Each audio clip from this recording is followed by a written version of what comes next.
Okay.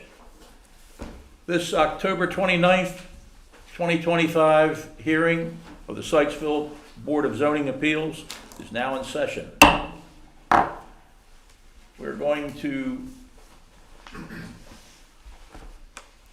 hold this hearing pursuant to section 105A of the Sykesville zoning ordinance in the town municipal code. The order that we're going to do this in is after the staff reads in the record, the applicant will present their case, the town staff will discuss the staff report and recommendation. Anyone in opposition to the application will be then called to testify. Then anyone after that who has not yet testified or decided to testify can do that. Then the applicant's attorney will be allotted no more than 10 minutes for rebuttal and a closing statement if they wish to do so. So with that, please read us into the record. Case number 2025-03, request for zoning variance to allow for a modification of the required land use percentages in the Planned Employment Center zoning district, was properly advertised twice through the Carroll County Times, with one time being at least 15 days prior to today's meeting. The case was properly posted with signage on the subject property, and all adjoining neighbors were notified via certified mail. Very good. All right. At that point, we don't have any other administrative to present first. So at this point, applicant, please let Carrie swear you in for your testimony and proceed with your case. Joan? Mr. Barasaks, I think we'd like to swear each witness in as they come up, That's Yes. fine. if that's all right. Okay, that's fine. That way it's clear and your name is on the record. Okay, I Thank just you. wasn't understanding. Good evening. Mine Red is on. is on. Is on, yes. Thanks. Good evening. I'm Dave Bowersox, David K. Bowersox, 24 North Court Street, Westminster, Maryland. I'm here on behalf of the applicant tonight, Warfield Properties. And we have a variance. I just want to get clear, the order of presentation, the record's been read in. Now it's the applicant's opportunity, and then the town staff will present their side. Okay. Initially, I'd like to thank Joe Cosentini, and anyone else from the town who had a part in creating a table or some kind of a surface. We just rolled it in. Yeah. Well, yeah, I don't have enough pockets to put all these papers in while I'm standing at the podium, but it is genuinely appreciated. So we have tonight an application for variances from the land use percentages of section 180-139 of the code pertaining to the PEC district. Specifically, we're asking for the office, research, institutional, hotel, light industrial percentages to be varied from 20 to 55% down to 10%. And for retail service, from 10 to 20% to 2%. And the code sections that we base it on are listed in the application. I don't want to belabor that. Okay. Tonight you're going to hear from our witnesses. You're dealing initially with a variance. And a variance is described in your code, in the definition section, as a relaxation of the terms of the zoning ordinance, where such variance will not be contrary to the public interest and where, owing to conditions peculiar to the property and not the result of the actions of the applicant, a literal enforcement of the ordinance would result in unnecessary and undue hardship. That's in the variance.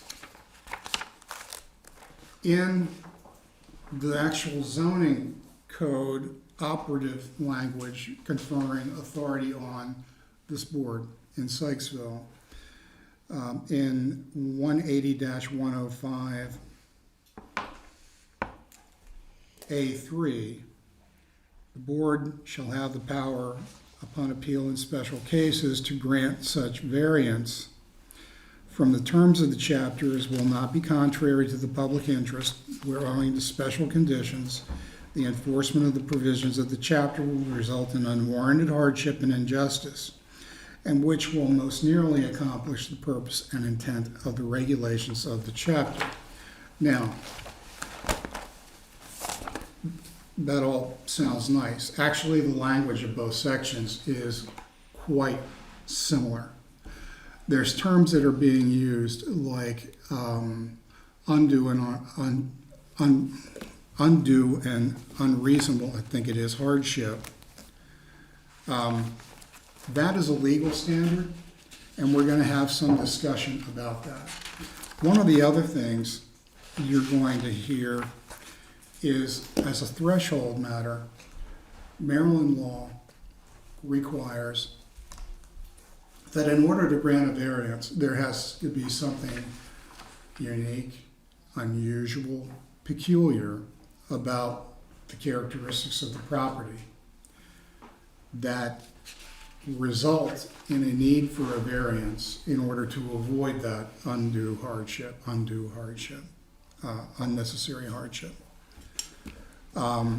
We believe we're going to be able to offer you evidence of that tonight. So without anything more, I'm going to ask Sean Davis to come up to the table. Do you solemnly swear that the testimony you're about to give at this hearing shall be the truth and nothing but the truth? I do. And if you wouldn't mind stating your name, please. Sean Davis with Morris Ritchie Associates. My business address is 3445-A Box Hill Corporate Center Drive, Abingdon, Maryland, 21009. All right, Mr. Davis. Before you is a document that I'm distributing. Can you identify that for me? Yes, this is my resume bio.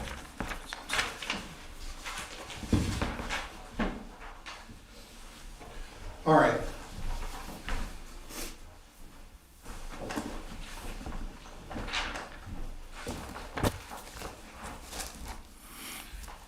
And initially, can you tell us succinctly, what do you do for a living? So I am a planner and a landscape architect. I work with developers in planning their communities, getting them entitled, and implementing them. All right, do you have any licenses or degrees? I have an undergraduate degree in landscape architecture and a law degree. Okay. I am licensed as a landscape architect in Maryland, Delaware, North Carolina, and New Jersey. All right. And all that information is on the CV resume that we're talking about right now, is that correct? Correct. Can you share with us a little bit about your employment history, your professional history? So I have been working for 39 years. The first 16 years I was with a company called Land Design Research, or LDR. Became a principal of that company, and we sold it in 2000, and I moved to Morris Ritchie about 2 years later, and I've been with Morris Ritchie for the last 22 years. Okay. Going on 23. And in the course of your professional career, have you served on any boards, commissions, associations dealing with the subject matter you work with? Yes, I've served on a number. Probably most recently, I was the chair for the Baltimore City Planning Commission for the 7 years ending December 6th, 2024. All right. And do you have experience with design of communities, mixed-use communities? Yes. And there's a list of communities on your resume. Without asking you to read each one and describe each one, are they accurate? Yes, those are all communities that Okay. I was involved in the planning of, and the regulatory approvals and various zoning matters, appearing as an expert witness and whatnot. All right. Have you ever testified as an expert witness before? Yes. Can you give us some indication of when, where, how much? I've testified as an expert in front of, I think, almost all Maryland counties, all 23 Maryland counties. Many of the municipalities I've testified as an expert witness in the Sykesville Planning Commission numerous times. All right. And that expertise, you say, was land planning, zoning, and regulatory approvals? Yes. All right. And you have had experience here before the Sykesville municipal bodies? I have worked in Sykesville for probably 25 years now. Okay.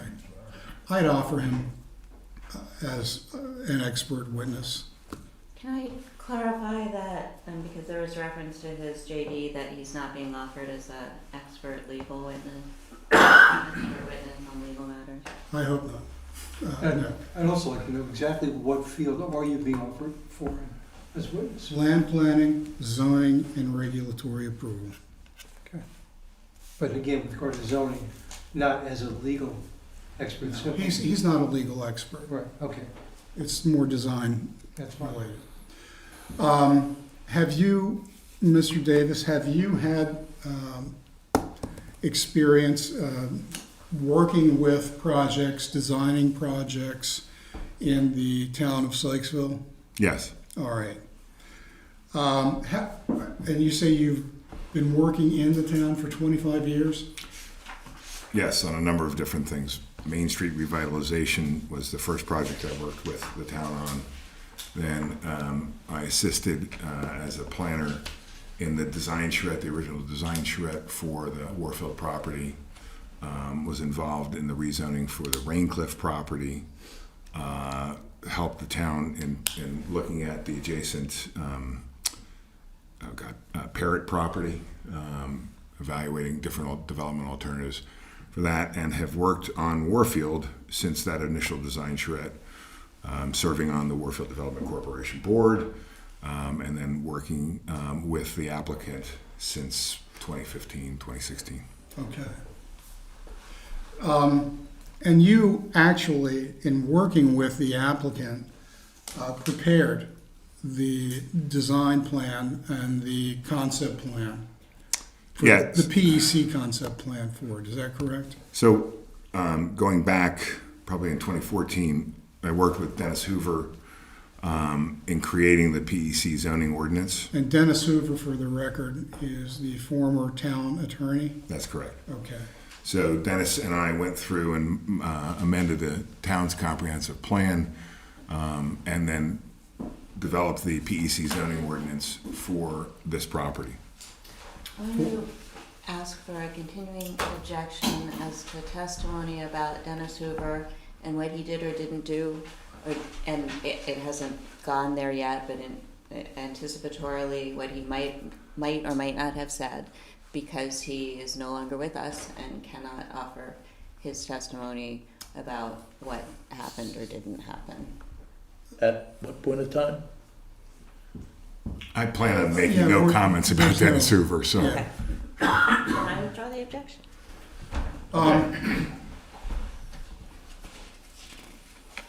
Okay, and you're familiar with the plan that accompanied the application that's Yes. before the board tonight, is that correct? Yes, I led the You- preparation of that. plan. Okay, so is the applicant's property in the PEC zone? Yes, it is. Are the land use percentages for the PEC zone, including the two we're dealing with tonight, shown on the sketch? Yes, they are. There is a section, if you look at the plan that we submitted, under 2, permitted uses, land use percentages, and densities. It talks about what uses are permitted. Then item 2B identifies the required land use percentages. And item 2C talks about the proposed land use percentages. Okay, and you were now looking at a document, I presume that is the plan? That's the same plan that's illustrated on this board. Okay, And that was part of our application. right. Can you describe that layout plan that was attached to the application and is on the screen, Sure. If I or can, on the board, excuse me? I hope this mic will carry over here. Let's see. Just talk loud. Is that okay? Yeah. Okay, great. Never been accused of not. So, all right, so for everybody's orientation, here's Route 32 to the south. This is Springfield Avenue coming into the existing roundabout, continuing on up to the Northrop Grumman access. This is Warfield Avenue coming up here. There is 90.57 total acres in the property. Parcel E and F is developed with Parkside at Warfield. There's 145 townhomes. We were involved in the design and all the engineering approvals and whatnot for Parkside. And what we're really dealing with here is parcels A, B, C, and D. These are the parcels that are really subject to the modifications that we're requesting from the PDC zoning ordinance. You've got Carrie Dorsey Park and the Piney Run back here. You've got the existing stormwater management facility, which today is a sediment basin located in D1 and parcel G. There's also parcel H, it looks like. Yes, parcel H is between future Springfield Avenue and the existing Northrop Grumman site. That is open space, and we're not requiring any modifications to the open space requirements. All right, so A, B, C, and D. Yep, A, B, C, and D. Okay.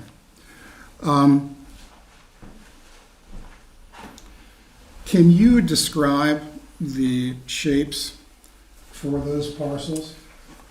So, Are they independent parcels?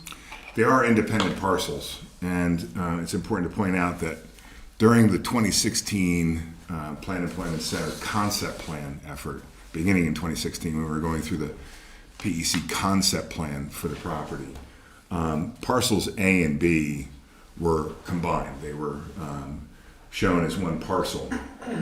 There is an existing right-of-way for Warfield Avenue from the roundabout back up to Route 32. And that right-of-way was included in the property as part of ongoing discussions that we were having with the town at that time. Since that time, and since based on all of the adversarial relationships between the town and the applicant, we have removed that parcel that because it was never transferred as part of the sale of the property, and therefore we are left with parcels A and parcel B separately. Where here before, if you look at the approved concept plan, which I have underneath that, they were always shown and talked about as one parcel, parcel AB. Now there's parcel A, and now there's parcel B. So the creation of the two separate parcels is unique in that each one of them is relatively small. And as we'll talk about in a moment, there's a lot of topography on them. And, it creates hardships in terms of the physical configuration of what I'm going to call, for lack of a better term, employment and retail uses. Everything that's non-residential, that's permitted under the PEC zoning ordinance. Can you describe the limitations and challenges? Yes, so the actual parcel size is about 350 feet deep from Springfield Avenue down to Warfield Avenue. And as we'll talk about in a second, there's over 40 feet of grade change within that 350 feet. Okay. And before, we were able to look at them holistically as parcels A and B as one. And from a design and engineering and grading standpoint, it was significantly easier to try and address the grading issues that are associated with those two parcels collectively. Now, because they are separated, there is a kind of a hardship, unique hardship, to grade them out based on their parcel configuration, and as we'll talk about separately in a second, based on their topography. Parcel C, the way Parcel C is physically configured here,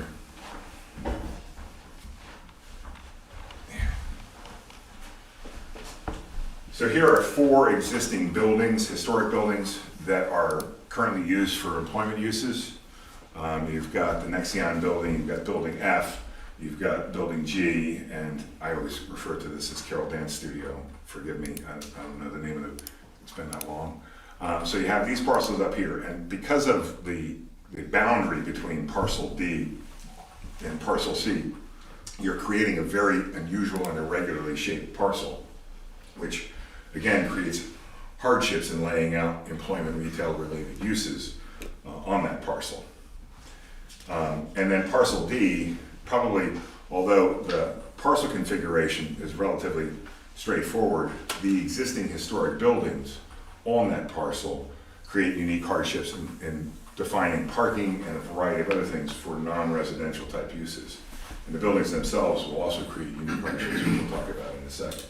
So the parcel configurations for A, B, C, and D are unique and are creating the hardships in terms of fulfilling the goals of the PEC zoning ordinance as it's written.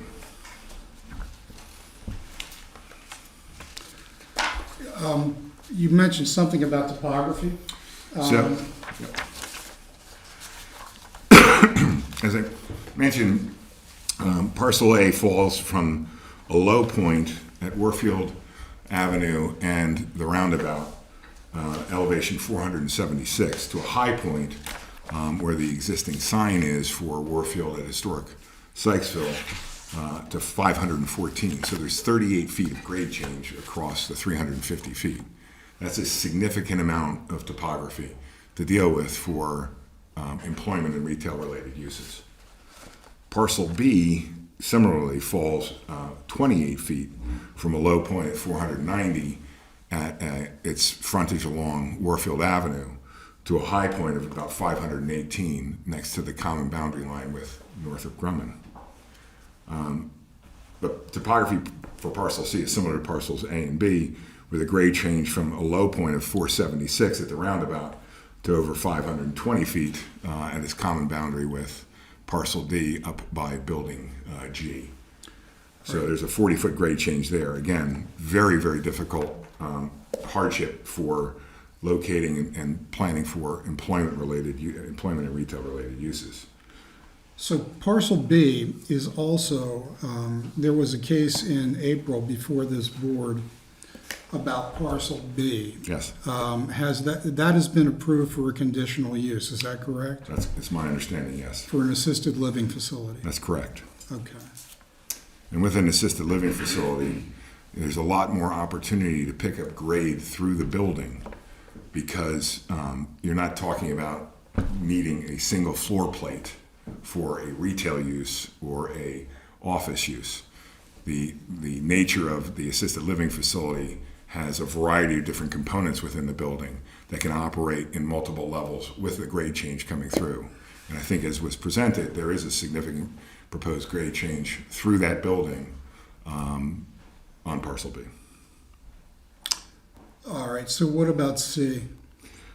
C, again, simply because of the way the topography lays, the high point is up by building G and it falls back down towards the roundabout. And as I mentioned, there's over 40 feet of grade change on that parcel as well. The reality of trying to put a office template on there is very, very difficult. I mean, from a grading standpoint, it creates a variety of unreasonable and hardship cases to try and push employment retail uses that require flat floor plates, foundations into a hill. All right, and you said the parcel D topography, while not necessarily as extreme, or you can refer to it how you want, is already the location of the existing historical structures that everybody has seen out there. Yeah, I mean, the uniqueness with parcel D is the historic structures. that are there. So what kind of hardships does that create? Well, it creates a variety of hardships, and just in terms of providing the necessary parking in the locations that are necessary for employment and retail uses. I mean, people who are going to an office building typically want to be able to park close to their building, close to the entrances. And because of the actual configuration of how those buildings align, I mean, you got to remember when those buildings were built, they were built for patient housing, psychiatric evaluations. There was the dining hall in the center of the property, so everything was pedestrian. Nobody was in a car, Right. and so they were literally, developed over the course of the property over a period of years in a very eclectic manner.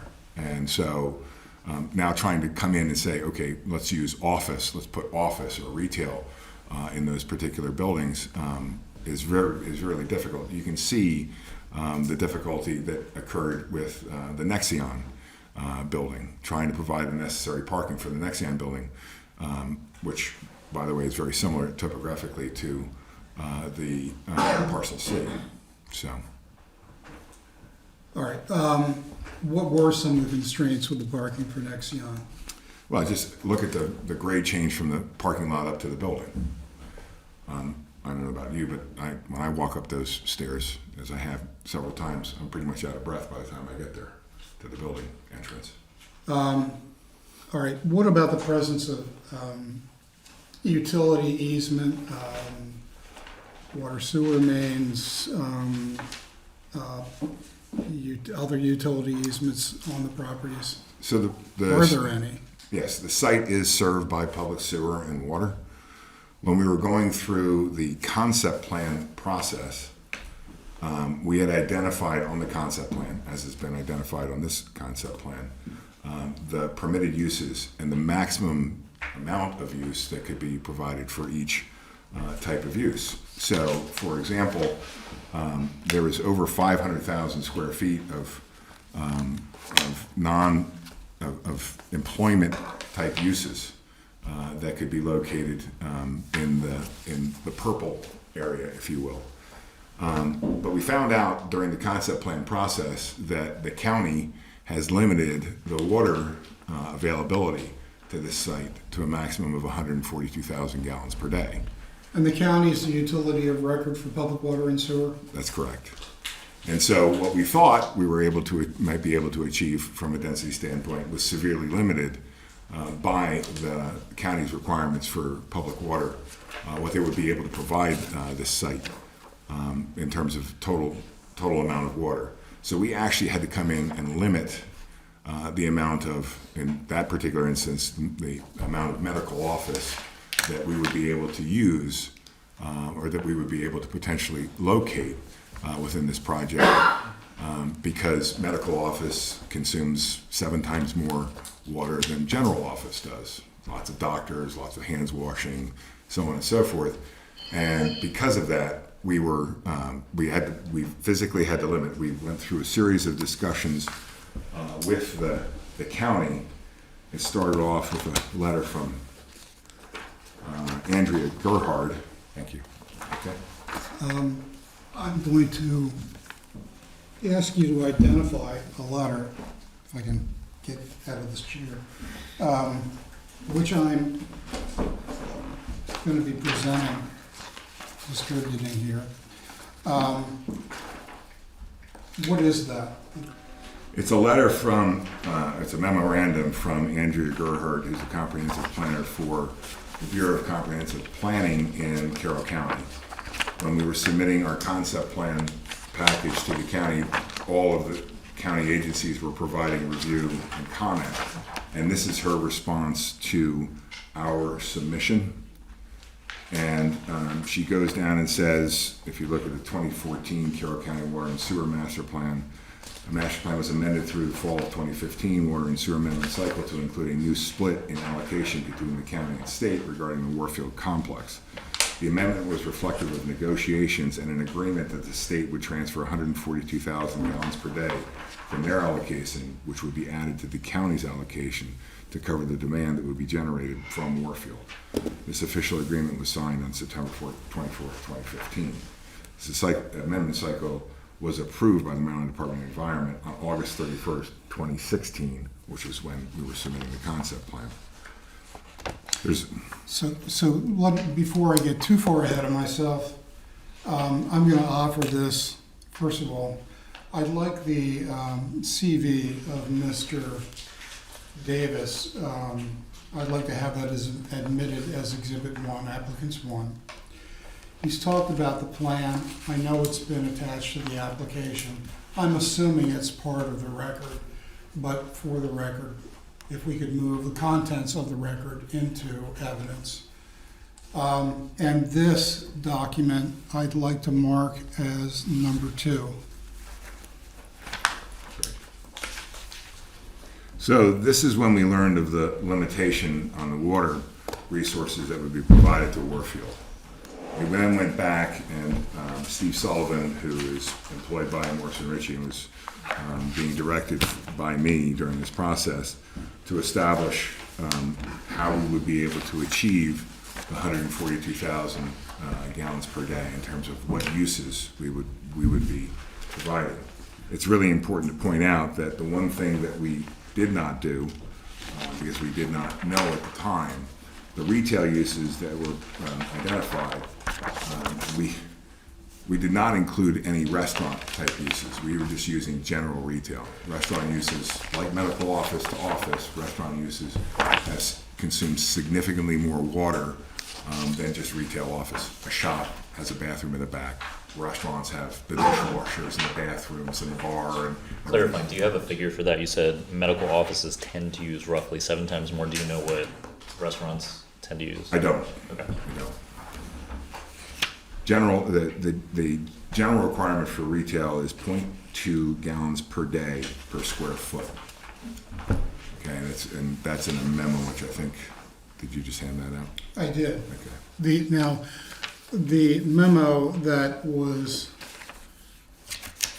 just distributed, I'd like to mark as number 3. Applicants 3. That's dated October 11, 2016, for the record. And that was, again, that's a letter from Steve Sullivan, who was an associate with Morris Ritchie Associates, back to Ms. Gerhardt from Carroll County.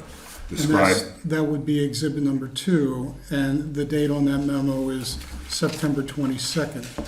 The date on, yes, Andrew's memo was September 22nd. Steve's memo or letter is October 11th, which describes how we are going to be able to achieve the maximum of 142,000 gallons per day. And then subsequently to that, Philip Hager, who's the director and legislative liaison for Carroll County Department of Planning, wrote then Town Manager Dawn Oshbacher a letter on October 27th that describes this in greater detail. And then you go to the second page, he says, staff has generated 4 options that may help overcome the present allocation process. Reduce the size, number 1 is reduce the size, scale, or scope of the proposed development.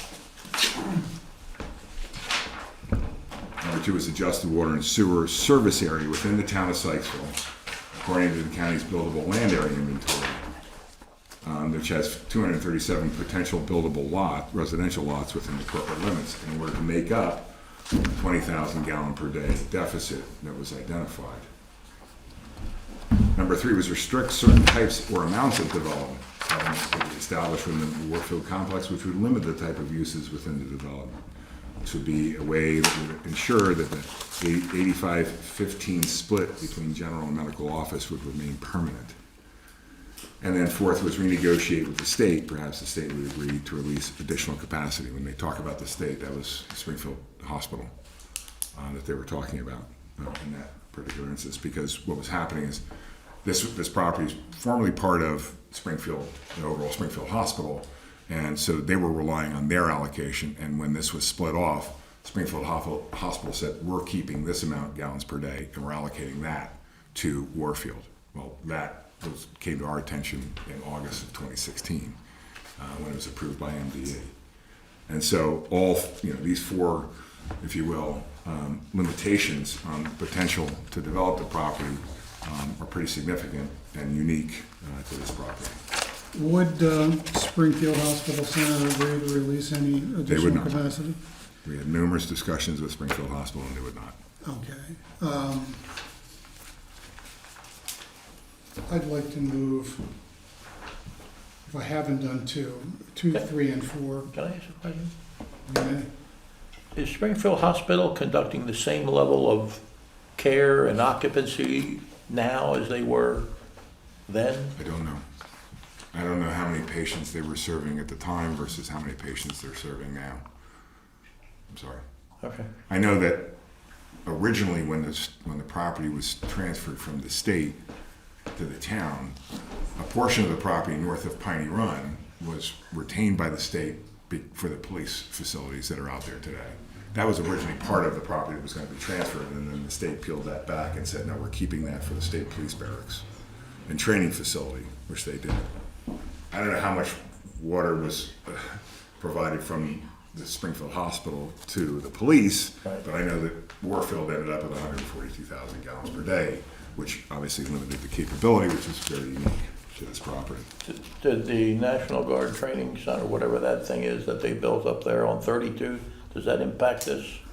I don't know. I don't know if that impacts us at all. I know right now we still believe we have 142,000 gallons allocated towards this project. I'd like to ask for a continuing objection as to relevance because all of this testimony concerns things that occurred prior to the approval of the original concept plan, and prior to the applicant's closing on the sale of the property, which was contingent on their acceptance and agreement to a concept plan. Okay. So moved. Excuse me.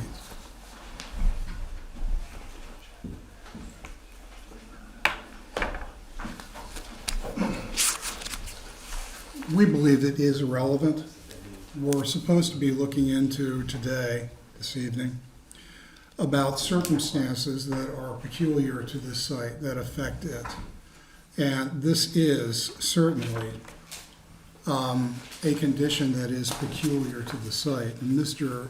Davis has talked about how this evolved during the course of discussions. It's just one factor of several, and we believe it's relevant to the variance issues. I've got a question here also. These are all documents that occurred 9 years ago.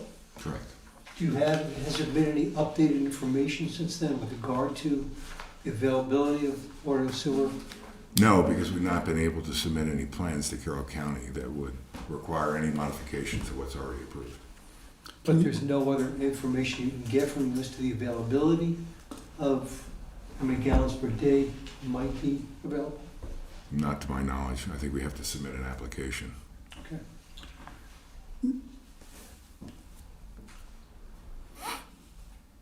Mr. Davis, is that the way, based on your experience, is that how water allocations are managed? Yes, you submit an And it's a application. Carroll County system, correct? That's correct. All right. And you submit an application to Carroll County for subdivision and site plan approval. Then they go through their complete review process, including utility service. And do you not need to have some particulars in that submission for the number of, say, residential units, type and number of Square footage. square footage of certain type of commercial uses? Yep. Exactly. You have to have a detailed program in order to submit so that they can go back in and say whether or not there is capacity to serve. Okay. And is that something you would be doing if there is a need to go over the 142,000? That would be something we would do, but based on the proposed plan, we do not believe we need to go over the 142. If I may also, but that means that there theoretically could be enough capacity now to serve your proposed development here. Is that right? theoretically, but we've never been notified by anybody that there has been an increase. And to the best of our knowledge, there's not been an update to the water and sewer allocation process that is affected. You would think that the property owner would be notified regarding whether or not the allocation to their property was increased or decreased. In your experience, has that ever happened? Is Is the property owner ever notified, hey, by the way, we have more capacity? In your experience with previous projects ever? No. Seems like that would take a proactive inquiry in the Yeah. county. Seems like it. That's what a submission is. That's when you submit a plan and they've got something in front of them, the county's got something in front of them that says, oh, okay, you're proposing blank. Now your allocation, I can tell you, based on my professional experience, the allocation's not gonna go up in Carroll County. Water resources in Carroll County are very, very limited. It's talked about in every development project that's brought before the county. This is an allocation that we were given, and that, quite frankly, that's the limits. So whether there may or may not be some possibility, based on the submission that you could make, that you don't have the details about to make, that is within the realm of possibilities. Correct. Within the realm of probabilities. I don't think the water allocation is gonna change whatsoever. But for now, what we have to go on is a 142 gallon per day allocation. 142,000 gallons. 142,000, excuse me. The letter from Phil Hager, at the end of the first paragraph, refers to the agreed upon contract. So was there a contract over and above their review of these site plans at the time, or concept plans at the time? There was no contract. At that time, the developer was under contract with the town. I don't know specifically what contract Mr. Hager. Okay, so I'm getting, I got it now, the context. He's talking about guidelines for wastewater capacity management plans and the square footage from the agreed upon contract. So I guess that's the square footage of buildings. Correct. And referring to a contract versus a water contract for 142,000. Correct. Okay, I got it. I believe. I would move, if I didn't do 2 before, I'm sorry, but if that's the case, 2, 3, and 4 into evidence. Objection. What? Objection on relevance, again, because these were activities that occurred prior to the creation of the concept plan that they now want a variance from. Okay. So then-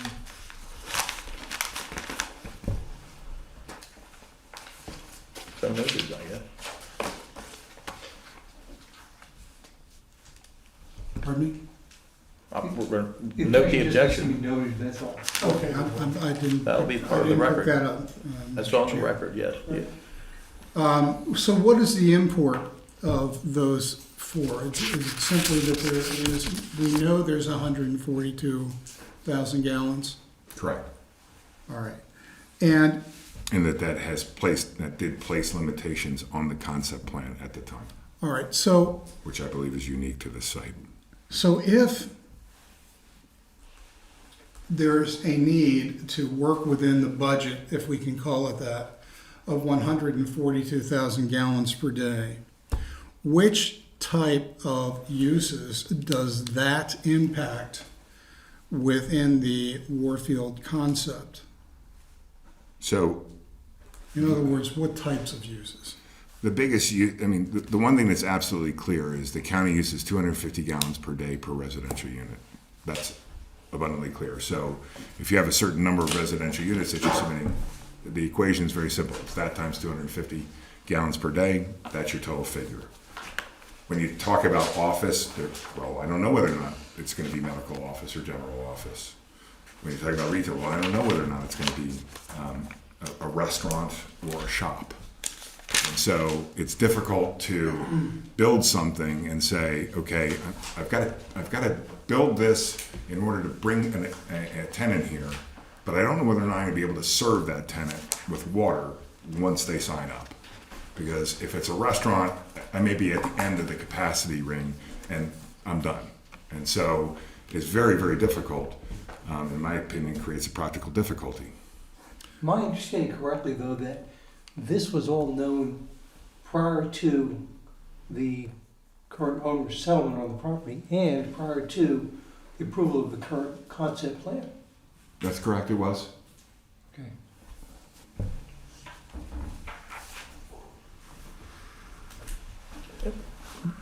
Mr. Davis, was the extent of the various types of commercial water usage factors used by the county known at that time? Yes, it was. I mean, we that was the correspondence between Steve Sullivan Okay. and Andrea Gerhardt, was to identify, okay, these are the limitations. All right, you mentioned that this does pose a peculiar hardship for Warfield moving forward under the land use percentages currently present in the PEC code 180-139. Is that correct? That's correct. I mean, what I would say is it creates a unique hardship. It has created a unique hardship since it was identified, and it continues. And based on the ability, the development program that is permitted under the existing PEC, we would never be able to achieve the maximum densities that were identified in that, in terms of the total amount of square footage that were identified on the current PEC plan.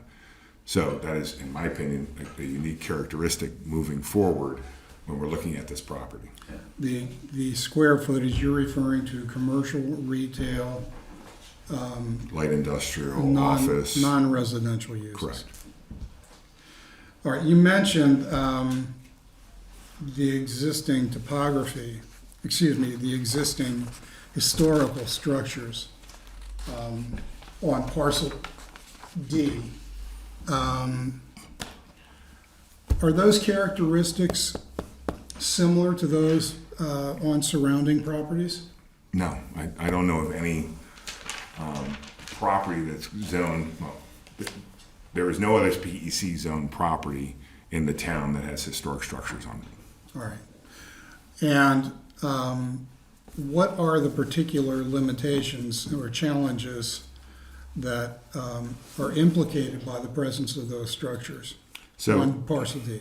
Again, looking at the way they were developed over time and the eclectic spacing, the configuration, the size of the buildings, the dimensions of the buildings, we actually went through a site plan review and approval process for building F within parcel D, but we were unable to move that anywhere forward because the building footprint was not conducive to any employment use. We went through an extensive effort to get architectural plans were approved, site plan was approved, and went out to the market, and it was, physically nobody was interested in doing it because the floor plan was really set up for a residential use, for patient housing, and not an office, column spacings and a variety of other things. So those unique characteristics of those buildings and the way they're placed on parcel D, in my opinion, create a unique hardship in trying to achieve the existing PEC uses. All right, and the balance, okay. Do you consider those conditions, the presence of those historical buildings, to be peculiar? Yes. Or unique or Yes. singular to Warfield Parcel D compared to other properties? I do. Okay. Excuse me, but again, that fact, the marketability of those buildings was known prior to settlement on the property and approval of the concept plan? Yeah, it was yes and no. I mean, there was an existing use out there in Nexion. Carroll Dance Studio, I think, was occupying the one building at that time. But the marketability of it and the actual market reception of it was not known until well after the PEC preliminary plan was approved, and we went through the building F plans. So we got the concept plan approved, we got the PEC preliminary plan approved, we had identified that areas for employment uses. We then came in with building F, we went through detailed architectural plan submission, and detailed site plan for that. Then we went out to the market. Objection. So this witness has not been offered and is not qualified as an expert in economics or real estate marketing.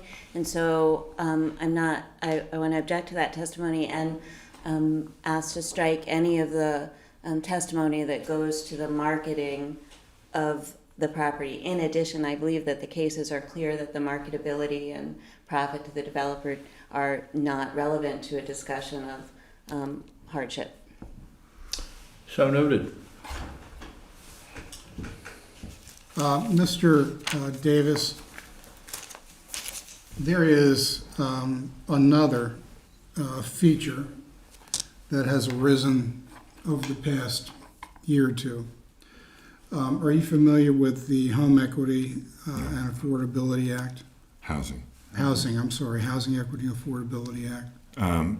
Yes, I am. The HEA Act, Housing Expansion and Affordability Act.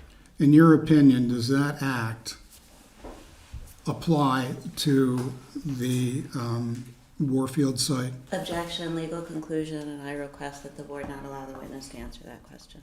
Okay, so noted. Well, I mean, it's also a fact that it's identified on this property, so it's not a legal conclusion. I think what Ms. Levin is saying is that your CV, your expertise is in the land planning and the development, and the marketability and the economic side of it is probably another area of expertise that we want to call upon. I understand and accept all that. I appreciate it. In terms of the designation of this site as a Housing Expansion and Affordability Act, it is a physical designation by the state on the land. It has nothing to do with a legal conclusion. In my professional opinion, there is one piece of property that is clearly identified in that law in Sykesville, and it's this property. Okay, so the town has a number of legal arguments that will be asserted in the appropriate forum at the appropriate time about the applicability of that bill, the constitutionality of that bill, both on its face and as applied to this property. And again, this witness is not testifying as an expert on legislation, on an expert about the legal applicability of any enactment of the legislature, and moreover, that act will speak for itself. Let me say this. While there may be, in some other venue, a potential challenge and some potential allegations as to constitutionality, etc., for the moment, it is the law of the state of Maryland, and it is applicable to this property. Objection. To me, it would be similar to the critical areas law.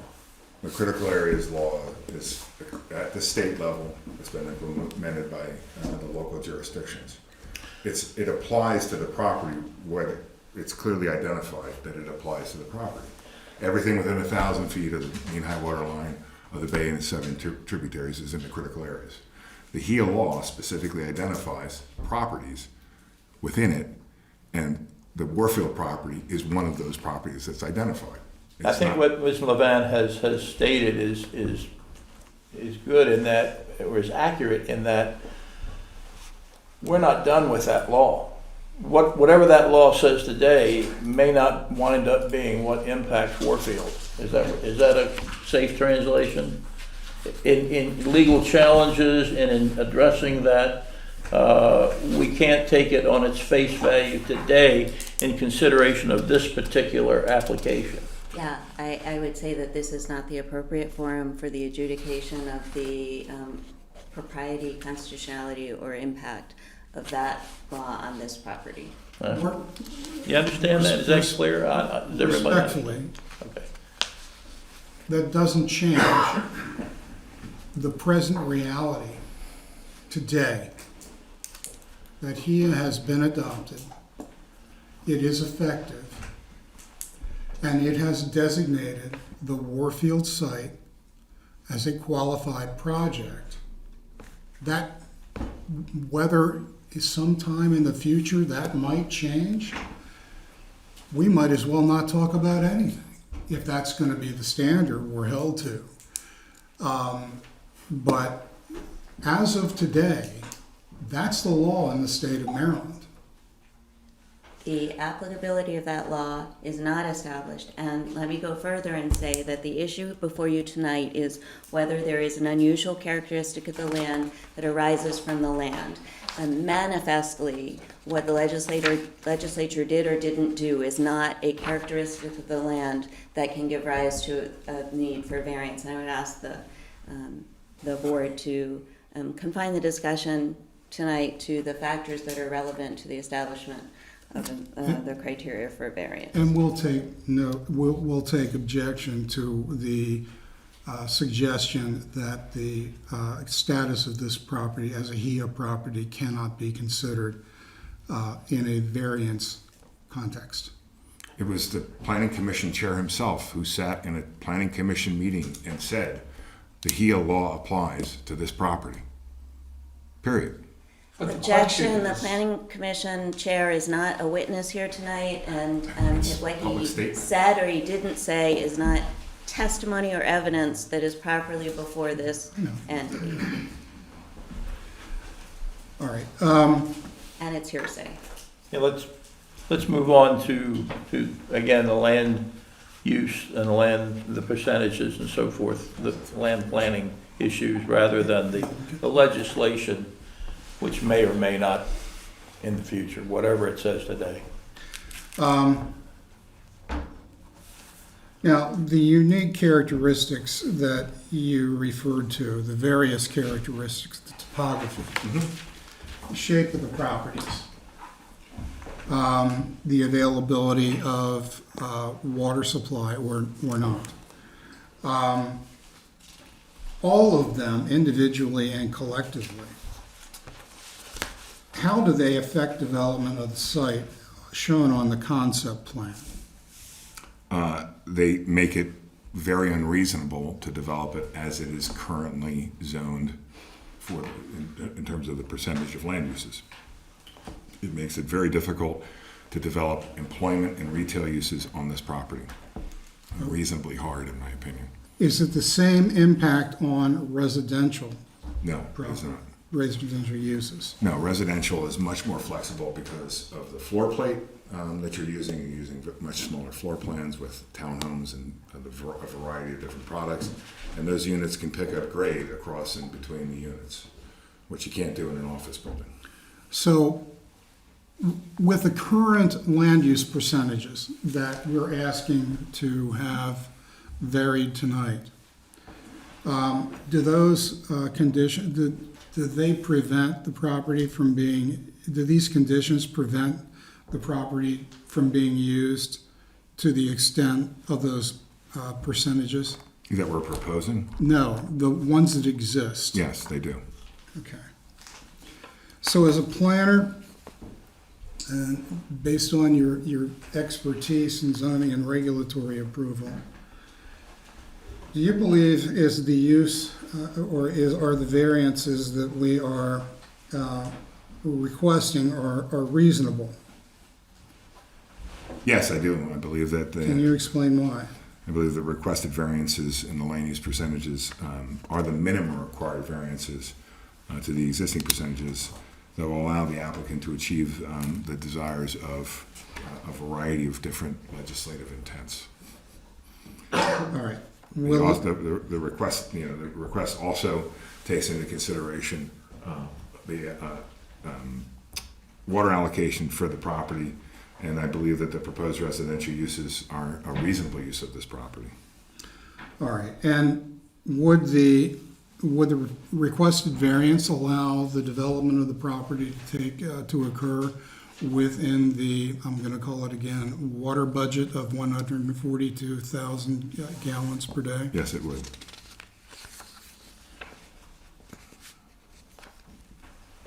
Would denial of the variances that have been requested be denial, would that be the deprivation of a reasonable use of the Objection, site? that's a legal conclusion. Yeah, the objection stands. We've got it.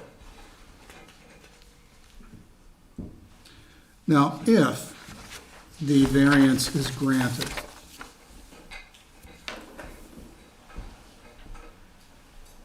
Would that have the effect of setting a precedent on other properties in the PEC zone, or frankly anywhere else in the in the city? I'm sorry. Finish. I apologize. Was your question finished? Yes. Objection that calls for legal conclusion.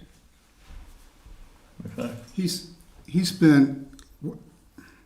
This is a typical question that is asked of land planners in these land use hearings. He's asked whether or not it would have a precedential effect. Let me ask this, if I may continue before you rule on the objection. Why do you feel that way, Mr. Davis? Because there's only two pieces of property in the town of Sykesville that are zoned PEC. The Warfield property and the adjacent enclave property. If the variances are granted, they have no impact on the PEC zoning for the Warfield, or for the enclave property. It moves forward as it does. If you modify the zoning text, as has been discussed previously by the town, then you are modifying it for the entire district and bringing in both the Warfield property and the enclave property. So asking for a variance minimizes the effect of the changes to just this property. It can't be used by the enclave property. There's one other point I'd like to raise in connection with the objection. The town staff report specifically references that grant of this variance would have a precedent-setting effect. And that's in the record. We're responding to what's in the record. And that was not attorney testimony. That's the town staff report. I withdraw the objection as to that question only. Sorry? I withdraw the objection as to that particular question only about the precedential value. Fair enough. Objection is withdrawn with respect to that issue. And again, to try to sum up on this topic, are there any other properties in Sykesville that have the characteristics that you've described in talking about the Warfield site? None. That kind of... None that I know of, none that I'm aware of. Okay. Do you feel that denial of the requested variances would be an unwarranted hardship? I do. Objection. Would denial be in the public interest? No, it would not. Can you describe why? Because, again, there's a variety of different factors that come into play in the public interest comment, and some of those were identified in the staff report. And I believe that the use of this property, which has been discussed for over 25 years, is not being able to be used now because of these limiting characteristics, and would be able to be used with the proposed variances. All right. Are any of the characteristics that you referred to, the topography, the shape of the land, the size of the parcels, and even the water appropriation, and some of those other factors, were they the result of the applicant's actions? No. Objection.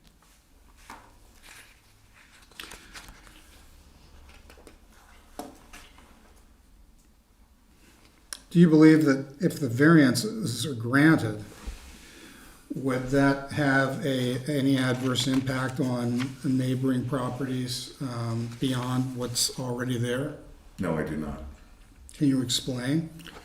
If you look at the variety of uses that are surrounding the property, we have Route 32. We have which is obviously a major thoroughfare, state highway.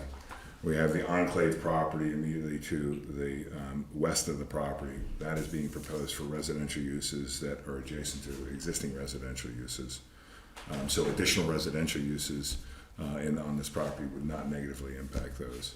You have the Piney Run to the north, which is a clear demarcation to the state police barracks. And you have parcels E and F, which is actually closer to the state police barracks than is there today. You have the separation between Springfield Hospital and the Warfield Complex along Buttercup Road. That creates a separation, so additional residential uses there would have no greater effect than any proposed employment uses. And then you have the adjacent Northrop Grumman site, which has a buffer in parcel H and the separation of Springfield Avenue. So again, I don't believe the residential uses will have any negative impact on any of our surrounding properties. So, okay, any indication of, and again, we don't know counts yet, we don't know a lot of details, but in general, any indication at this point that changing these land use percentages would have any potential traffic safety concerns? No, actually, in June of 2022, we had contacted the traffic group, which prepared a preliminary analysis between the proposed uses, which were being contemplated at that time, which are very similar to the uses being proposed now, in comparison to what was approved, and traffic impacts are actually less. Objection, this witness isn't a traffic engineer. I'm reading from a traffic study that I'd be more than happy. There's to- no witness here to put that traffic study into evidence. Has this study been submitted to the town? No. Okay. Okay, so noted. Yes, it had. I'm sorry, I'm corrected. All right. The study had been submitted to the town. And was That does not make it an admissible piece of evidence here tonight. it accepted by the town? I believe so. When was it submitted to the town? It was written in June of 2022. All right. What were the circumstances of the submission? It was in part of discussions regarding potential rezoning at the time. Okay.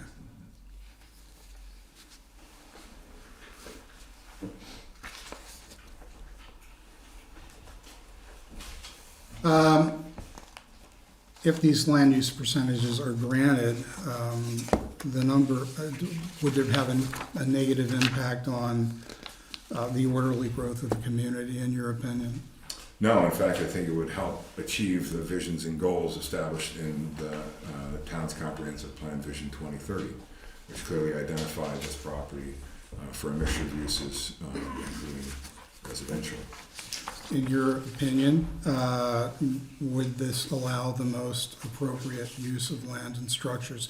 Would the grant of the variance allow? Let me be clear. Yes.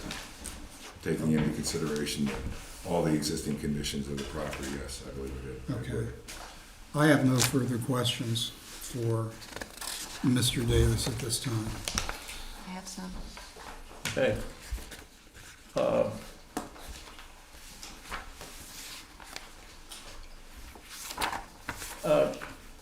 Do you want to do that now or before the staff presents the staff report? I think while this witness is testifying is the appropriate time for me to ask him. It's more in context with this testimony. All right, go ahead. Attorney Levan will address these issues. Okay, so you said in your opening remarks when you were being qualified as a witness that you had worked on this project for quite a long time, and that in fact you worked on you said that you wrote the original PEC plan and the zoning regulations that went with it that were adopted in 2016. That's correct, yes? I wrote the ordinance with Dennis Hoover. Yes. And you're a landscape architect, as you said. So I assume that at the time that you worked on the concept plan and the zoning regulations, you were aware of the topography of the property to which those regulations were going to apply. Yes, it was. Okay. Has anything changed in the topography since the original concept plan was adopted? No. Okay. You have said that the parcel configurations create difficulties, practical difficulties in developing the property, and you made specific reference to the proximity of the parking to the buildings. Can you identify any other specific ways in which the parcel configurations create difficulties for the location of non-residential development? As I stated, in parcels A and B, when we originally began, we thought it was one parcel. That has since changed. It's now two separate parcels. And in parcel C, because of the configuration around the existing historic buildings, that has changed as well.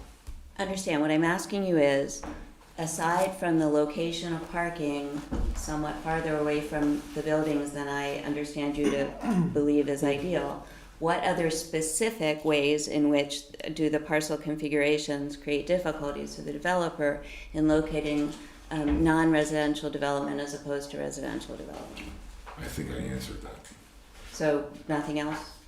I think I stated that the configurations of parcel A and B, because of their size and dimensions and whatnot. How? I'm asking you how.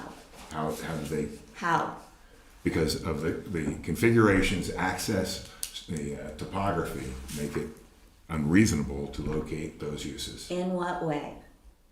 From a grading standpoint, from a site planning standpoint. And how are those different from the location of residential development? I don't understand. Well, you're here asking for a variance from the non-residential percentages of the zoning ordinance, and you have said that the parcel configurations make it difficult for the developer to do what it is permitted to do under the ordinance as it's presently configured with those land use percentages. And I am asking you, aside from what you specifically said in terms of the parking being located, needing to be located farther away from the buildings than if residential, is there anything else that you can specifically identify that is a hardship? I'm not asking you, are there grading difficulties? Are there slopes? I accept your testimony that there are slopes. That is not what I'm asking you. I'm asking you to be specific about what the difficulty is that those parcel configurations create for the developer. Just in terms of the size of the footprints for non-residential, for the employment-related uses, the physical configuration of the parcels make it very difficult, make it unreasonable. That's a conclusion. Unreasonable in what way? Unreasonable in terms of the physical development of the property. What is the applicant prevented from doing? I don't understand what you're... Well, that's we're the not- issue, right? You're saying we're prevented from developing the property because of these percentages, and I'm asking you, in what, you understand that to establish a variance, it's not just that you have to establish that there are slopes present on the property. You have to establish that the presence of those slopes is directly related to the request for the variance and the degree to which right? It's not just, oh, I have slopes, therefore I get a variance. It's those slopes give rise inherently to the hardship. So I'm asking you to draw that link between the slopes that I accept are there and the variance that you're saying you need. I think I've answered it several times in terms of the fact that the parcel configurations and topography make it unreasonable to put non-residential employment type uses on the property. Okay, so you have nothing to add but to the answer to that question other than what you've already said. That's correct. Okay. I have a question, if I may, at this point. And maybe this goes more to Mr. Bowersox, but I'll let you all determine. You're coming in seeking a variance or variances from the percentages that have been set forth in the ordinance regarding the PEC zone, correct? Correct. Correct. Within the zoning ordinance for Sykesville, section 180-101 describes variances.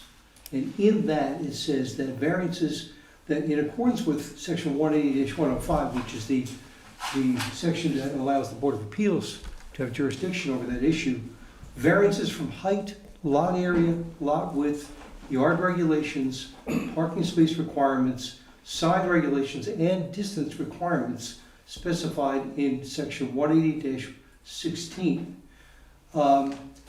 How is it that you can determine, how do you find that the percentages, the variances for percentages that you're seeking here comport with the specific types of variances set forth in that code? And I would also note in the Maryland State Code, in the land use article, Title 4, Subtitle 2, Section 4-206, variances, it indicates that a variance may be only of density, bulk, dimensional, or area requirements of the zoning law. So the question is, how is it that you say that a variance as to the percentages of land uses in any way comports with the requirements in the code? Because it could have an impact on density. And in terms, this is a unique kind of a situation we have here with land use percentages. They also define the areas within which we can develop certain types of uses. And we believe that the language is broad enough to include it. If you look at the definition of variance in section 180-22 of the town code and 180-105A3 of the town code, that gives the board authority to grant variances, and it tells you what they are.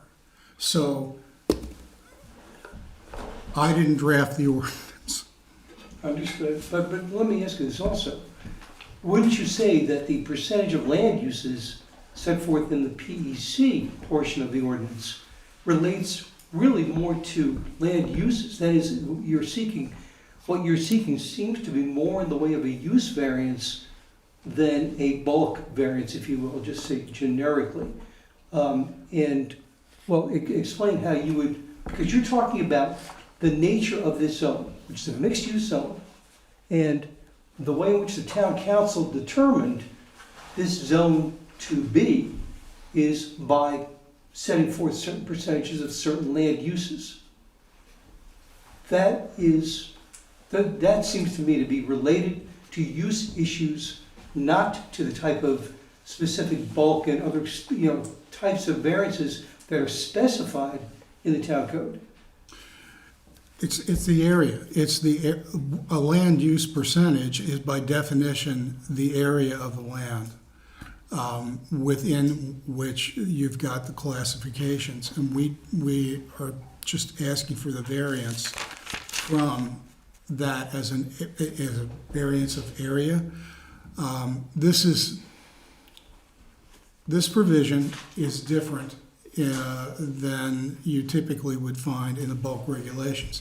There are no bulk regulations in the PEC code.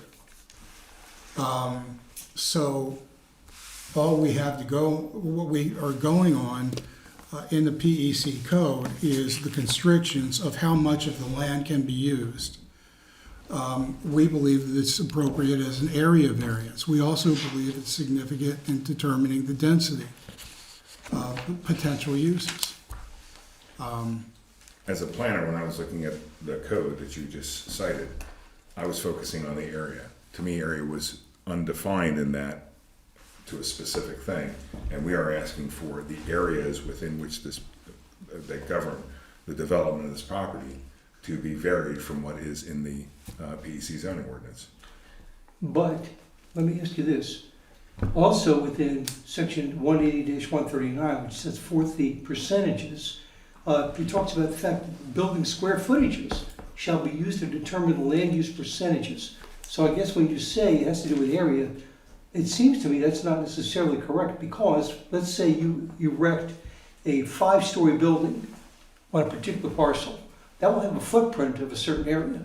But if you take the same amount of square footage in that building and you spread it out to 1-story buildings, it's going to be a far greater percentage. So my point is, I don't think it's necessarily related to area. It's really about percentages. And I guess, it seems to me you're trying to fit a round peg to a square hole. And I'm still trying to understand exactly how the variances you seek are actually allowed even to be approved. And that's where I'm having some difficulty understanding that. I mean, we've offered you our response to that. That's not for us to sort out ultimately, but we believe this is an appropriate request of the variance. The language in the city code is rather broad. The way they define variances and the authority given to the board to grant variances. And that's why we've taken advantage of this remedy, the request for this remedy. So if I could ask a question, what would you define as area? No, the questions don't go that way. Okay, but, I mean, how would you define area as it's defined in the code? What I'm I would suggesting area is that- from the land use percentage, and I say it's the area of the land use on the land. That's what we were trying to draw Well, attention to. The percentages go to land uses. They don't specify the amount of area for any particular land use. They talk about the percentage of different types of land uses, land use categories. And that's a very different thing than saying you must have 25% of the land area must be in this particular type of land use. No, but I'm sorry to whatever. interrupt you, So- but it does specifically identify land area. We have to provide 20 to 25% of the land area. Land area. But you're not seeking a variance from the area requirement. You're seeking a variance from the percentage requirement of land uses. And that's all. I'm just saying I'm having some difficulty wrapping my hands around that. That's how the area that Mr. Davis is referring to is expressed in the ordinance, and that's the impediment. And So if I was to look at the land use percentage areas, they culminate in an area of land on this property that needs to be dedicated to specific uses. If it was just a percentage of square footage, as you said, and we would say, okay, well, let's take the square footage of a 5-story building and all of the percentage, all of that, and we can fit 100,000 square foot on a footprint and 5 stories tall, boom, we get 500,000 square feet, we've reached the maximum, and that area takes up 5 acres. Okay, if you follow that logic, then you'd say, we can use all of the percentage in 5 acres for that particular land use. That's why we didn't do that. We wrote, when it was written, this was applied to an area. It's so much of the land area needs to be devoted to this use. And when you read, in my opinion, the variance section, when it talks about a variance to an area, that's what we're asking for, is a variance to an area. It manifests itself as a percentage of the land. The code defines, it's in 180-139 item B. It's very specific right there. Hold on, let me pull out the code. I'm So I'm gonna- following you. It says, building square footages shall be used to determine the land use percentages within mixed-use buildings. That's only for mixed-use buildings. Okay. You have to go back up. Hold on, let me just pull that code real quick. We're talking about the same thing. Yeah, I know. Pre-existing buildings. That's where the confusion is. So, go to 180-139, required percentage of land uses. Number 1 says, the following percentage of land uses shall be provided in the PEC zoning plan employment center. Office research 20 to 55, retail 10 to 20. And then it says B, building square footage shall be used to determine the land use percentage within mixed use buildings. So if I have a building that has first floor retail and apartments above, that's what we were using section B to identify. Well, how do I define that? Land area. Do I define it as residential or do I define it as retail? Because it's got both retail and residential. So we identified it as, well, if it's 75% residential and 25% retail, then take that parcel and allot 25% to the retail uses and 75% to the residential uses. That is strictly for mixed-use buildings only. Land use percentages in A govern. But let me go back to the section of the code that that defines variances. And again, this is 180-101. It says variances from height, lot area, lot area. It's not the same thing as talking about how you distribute land uses. I understand what you said. I understand that. But what this allows is a variance for the lot area. Let's say you've got a lot that is 2 acres and you want to put let's say you want to put one residence on there, but you have 5 acre zoning. And you want to get a variance from that lot area requirement. This is different, in my view, than seeking a change to percentages. In my view, as I'm looking at it, If you could show me otherwise, I'm open to that. But it seems to me, this is the kind of thing that more appropriately should be in the jurisdiction of the town council in terms of amending those percentages. I'm still having a hard time understanding how, again, you're trying to fit around taking the square hole, you're trying to adjust the percentages by way of a variance. You have the zoning code that talks about it. Mr. Chair, I have some more questions for this witness. Go ahead. We're still on, okay. Mr. Davis, you were talking about the grade changes on parcel B. Parcel B is the parcel on which that the developer are in the process of transferring to the entity that is going to construct the housing that you've characterized as assisted living, correct? The housing that, as an assisted building, as an assisted living facility, yes. And I'm using that phrase for identification purposes because I disagree with you that it is fully an assisted living building. But let's accept that Adjudicated? it has not. Let us accept that characterization for purposes here so that we can have the questions that I want to ask you. The grade changes on parcel B are not giving rise to any hardship by the developer in locating development on that parcel because there is development going in on that parcel, correct? That's correct, but the nature and use of that parcel is different than an office or retail building. I understand that, but what you need to establish today is that the geographical conditions that you're identifying as unusual and peculiar are giving rise to the variance, and I'm trying to establish that those grade changes on parcel B can't give rise to a difficulty in developing the parcel because that parcel is under development. Well, I actually would disagree in terms of the fact that I thought it was that the unique characteristics of that property give rise to the variance for the use that was intended for that property. Not just because, as you said earlier, there's topography on the site. It's how does that topography relate to the proposed use on that site? And that use for retail and commercial. No, it's how does that topography relate to the need to the variance, not to the proposed use. In fact, I would suggest that the cases say the exact opposite, that the proposed use on the property is not the relevant consideration. But my point is that those geographical conditions did not prevent the development of that parcel with a building that the developer characterizes as non-residential. That's correct. Yes. Okay. Is there currently a proposed development proposed for parcel A? I can't recall. No. You have said that you pointed to the Nexion building as an example of a building in which the characteristics impacted the development, and I think that you were talking about the location of the parking on the Nexion property. Is that Yes. my recollection? And you're aware that there are cases that say the proximity of parking to the building is not a hardship for purposes of a variance analysis. No.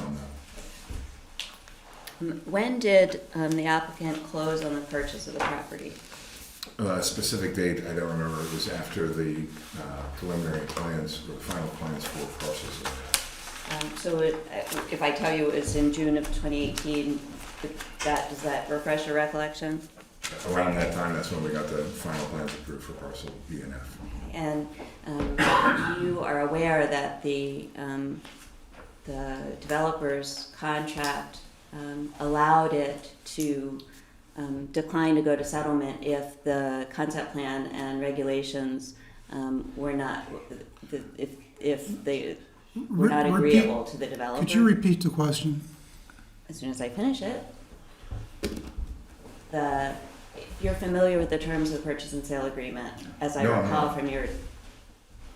Okay, you recall that I deposed you at one point. Yes.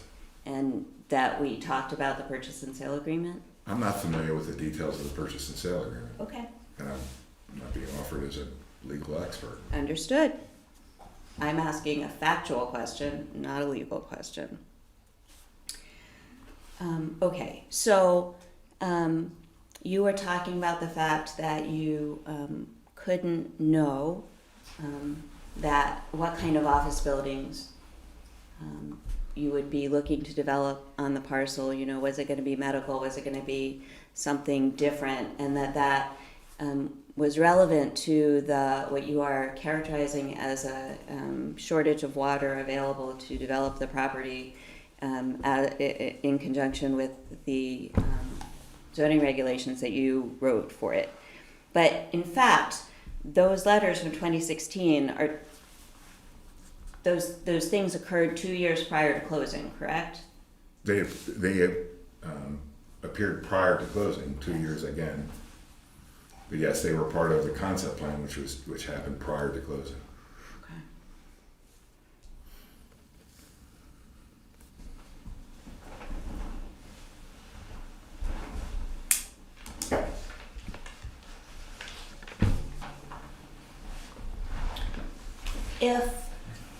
If the developers granted the density, let me back up.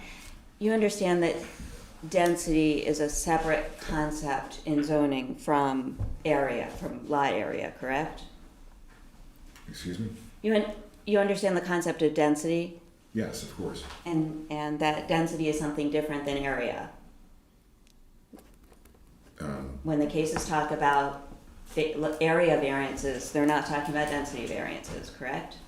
In the variance section, yes. Okay. And the concept of a density, I mean, that's really what we're talking about, right? The density that you want for residential development on this property. No, the land area. Okay. So when you, no, I'm not gonna go there. If the developers granted the variances that it's requesting in this application, where in the town will economic development go in the future? Objection. You can answer. Objection. He doesn't have, he's not clairvoyant. He's not here to discuss economic development. I'm not asking about economic development, I'm asking about uses. From the point of view of the land use planning that he has been testifying about for the last however long. And he said that he's worked in the town and he's worked on development in the town and he's done that for 20 whatever years. I'm asking him where else in the town, based on his familiarity with the town, the displaced commercial office and other development that would have been built here would go. I've worked on specific properties in the town.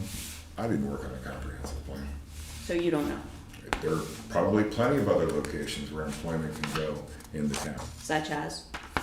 Again, I You don't don't know. know, so probably is, you don't know. Probably is as definitive as look at the comprehensive plan. Okay. If there was no place to put the quantity and quality of economic of non-residential development, let's put it that way so we can avoid the term economic development and the things that are associated with that.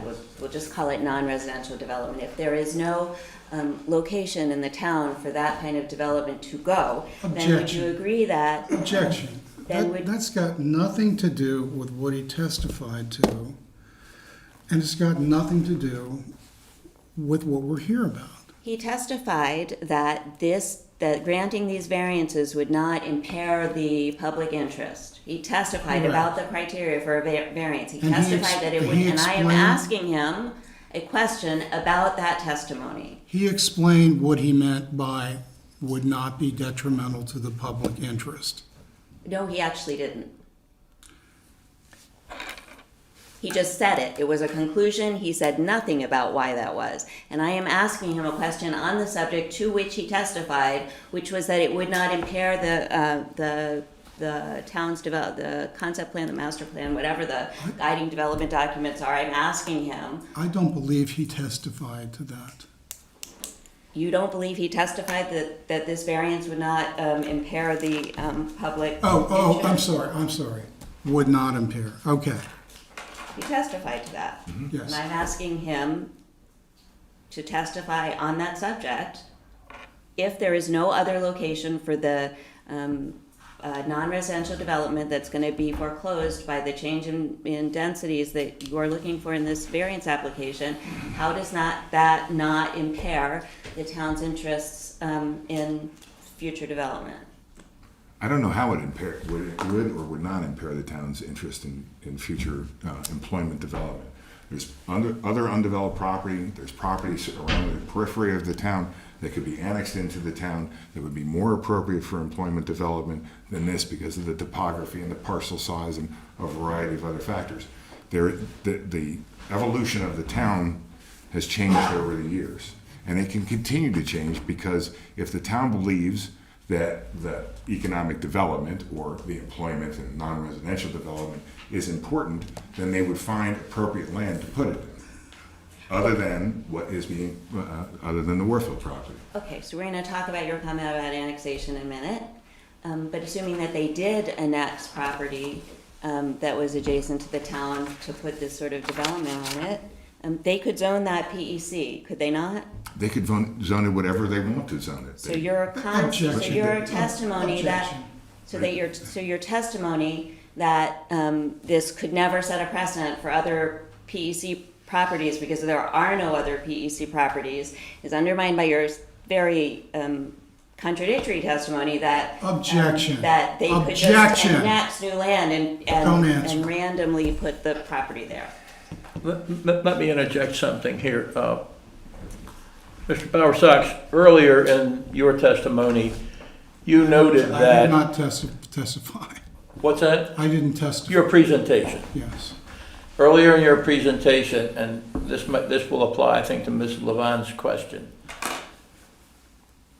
We talked about the Maryland law that Yes, right. is yet sort of hanging out there, and you noted that it exists. It's as is. It's But on it's the not books right hanging now, out. right? Well, That's what the I'm saying is, fundamental- I think you made several points to say that we're dealing with what is right now. Yes, And I think any discussion of annexation or expansion, I think Ms. Levine was correctly asking, with what exists right now, what is impacted by a variance request, if it then precludes being able to put commercial, that is most likely, in fact, I know it's in the master plan, that is supposed to happen within the boundaries of Sykesville as it is now. The master plan, I don't believe, talks about annexation in the future. Whether it does or doesn't. But you see the point, we're talking about the boundaries that exist now, and her question about how this variance impacts the town's ability to develop commercial within what it has right now, I think that's a valid question. And let's go ahead and answer that question. Okay. Because I share- Did I characterize that right, Ms. Levine? Yes. Okay. Okay, so I don't know what is undeveloped in the town right now. There's undeveloped properties in the town, I would assume, correct? Yeah, what's, The questions go much. that way. Oh, okay, so let's assume that there's undeveloped property in the town, okay, which is included in, okay. Sean.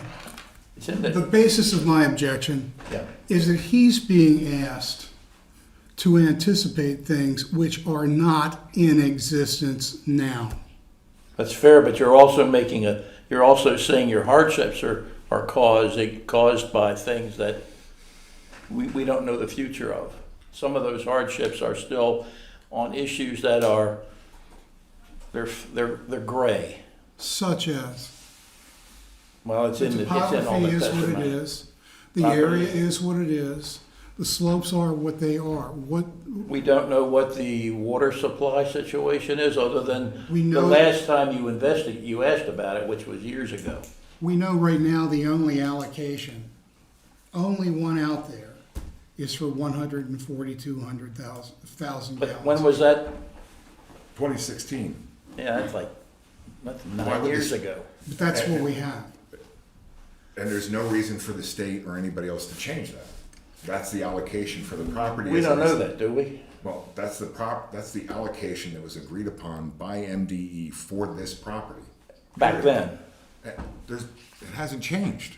Okay. You haven't, there's no evidence that it's changed. Okay, well, we don't have any right here in front. So there's no evidence that the allocation has changed from 142,000. Well, That was what was approved. I just wanted to clarify that what we're talking about is with existing situation. I think Ms. Levan was on the right track there. But go ahead, I didn't mean to interrupt, I just wanted to clarify the If I may- timeframe we're addressing. Let me clarify. That was the point of my objection. We're dealing with the here and now. His speculation about what may happen by a planning commission that he's not a member of and could change, he has no way. Well, you two are actually in agreement that she was, I'm perfectly willing to accept that we are only dealing with what exists now. Okay. And I There am we go. asking because he testified the criteria for the variance is that it can only be granted if it's in strict harmony with the spirit and intent of such regulations and only in a manner so as to grant relief without substantial injury to the public health, safety, and general welfare. He testified, you asked him and he testified that this variance would not cause substantial injury to the public health, safety, and general welfare. And having testified to that, I am allowed to ask him about the bases for that testimony. And part of the basis for that, part of the town's general welfare is its economic health. And part of its economic health is having the non-residential development that was planned for this property, that was agreed to by the developer, that the developer wrote the concept plan and the regulations for, and now wants to change. And if his answer is, I do not know, I'm okay with that answer too. So is that your answer? I don't know? First of all, I did not ask him about a question involving the language that you just mentioned. I asked him, would this be detrimental to the public interest? He provided a response. That's it. So you're testifying that he did not testify as to the criteria of the variance at all? Because that's the requirement in the ordinance, without substantial injury to the public health, safety, and general welfare. Has there been no testimony on that? There's been plenty of testimony from Okay, him. well, that's what I'm asking about. Yeah. Answer the question if you know, her last question. As I stated, I don't believe that there's any impact to the public interest from granting this variance. There will still be employment uses on this site. There will still be retail uses on this site. They would just be in harmony with parcel configurations and topography and other restrictions that we have to abide by under the variance. I don't know whether or not there's other opportunities for employment within the town, within undeveloped property, within redeveloped property. There's been property within the town that could be, there's been talk about for redevelopment, such as the Parrot lot. What could that be? It was a storage facility for an asphalt company, but then it was talked about for potential employment uses. So it's a very fluid conversation. So if the town believes that the public interest is for additional, there's every opportunity to do so. Okay, I have one more question, and that is, two more questions. In the beginning of your testimony, you talked about the fact that parcels A and B had been combined and then they were separated. That's correct. They were separated by the developer, correct? No, they were never physically combined. There was always a discussion between the town and the applicant, as was illustrated in the concept plan and the PEC preliminary plan, that they would be combined and that the Warfield Avenue would be, Warfield Avenue right-of-way would be abandoned. It is a non-essential right-of-way. The plan, the only thing that it serves is the multi-purpose trail crossing under Route 32. And we had shown plans for how that would continue through. Now, because of the property was never conveyed. Okay, so now, because of the adversarial relationship between the applicant and the developer, we do not own title to that, and we do not believe that we would be able to take advantage of what we had approved in the concept plan and preliminary plan. Okay, so are you now saying that you did not testify that A and B had been combined prior to 2016 and that they were separated? It's the same thing. I just said the same thing. Okay, so, and that happened because of the applicant's actions, correct? It happened because of the applicant and town's actions. It's our belief because the applicant and the town are in a very adversarial position, and that therefore we do not own title to that right of way right now. We had talked about combining them during the concept and preliminary plan. We do not believe that would go anywhere in terms of the discussions between the town and the applicant. Did the town require you to separate parcels A and B, No, Objection. and they have been separated? physically, there's nothing, we've shown what the property that is the applicant owns. This is the property, what you see on the concept plan is the property that the applicant owns. Okay, I'm gonna let that go. The fact, this property is not on well, correct? No, it's Not on well water, right, so the availability of water isn't an attribute of the land then, is it? yes, it's an attribute of what is allocated to this land. That's not what the law, never mind, I'm not gonna ask you that question. I'll leave it at that. I have nothing further. Question. The split between A and B, it's Cooper Avenue, isn't it? It was, Comes under through the tunnel? yeah, it was Cooper Avenue on the Cooper Park side of it. It was Warfield Avenue. on the Warfield Avenue, side. but it was a through, sort of a through, it was a pedestrian, I guess. Oh, no, that was a physical road connection for Oh. years until Route 32 That's was true. reconstructed and Springfield Avenue was connected down to the roundabout. And there's also a walking path Yes, that there's a goes tunnel, through there yeah. too. And we had always shown in the concept plan and the PDC preliminary plan that we were going to adjust that walking path to bring it up into that parcel and then connect it back down to what is now the park. 'Cause I always remember those Carroll two County. different parcels, like was gonna be a grocery store on one side and a hotel on the other. No, I mean, you can go back to the original concept plan, Okay. which is underneath that, and I could flip it up and you can see. Okay, no, that's all right, it's all right. It's, All right. I was just trying to address that. I never remembered those two being combined, but that's neither here nor there. I was just an They were observer and just following it. Just so you know, they were combined in the PEC concept plan. They were shown as one parcel in the PEC concept plan and one parcel. There were two. There was one side of it was a grocery store, the other side of it was a hotel, and there was parking between. And we were able to do that because, from a grading standpoint, because we had the entire parcel. But there's still gonna be access through that tunnel? No, Down through there'd that? be access. That is pedestrian only. pedestrian. Yeah, the tunnel that goes under Route 32 right now is a multi-purpose path. And it comes back up and it hits existing Warfield Avenue. We were going to Warfield Avenue between the Route 32 right-of-way and the circle. And so what we were going to do is we were going to relocate that multi-purpose path into the combined development of parcels Fair A and enough. B. All right. I have some redirect. If I may. All right. At this point, do we have any other questions from the attorneys for this particular line, or can we go to the staff report? I have nothing further. We have other witnesses. Oh, you have other witnesses, I'm sorry, go right ahead.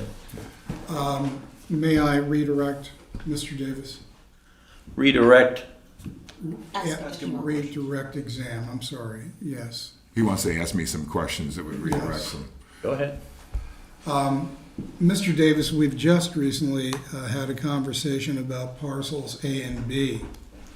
Are those two parcels separate, independent parcels of land? Yes, All right.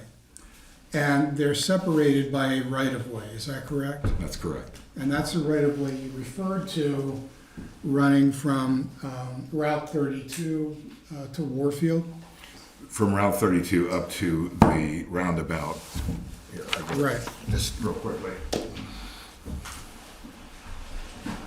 It's this portion of the right-of-way right here shown in green.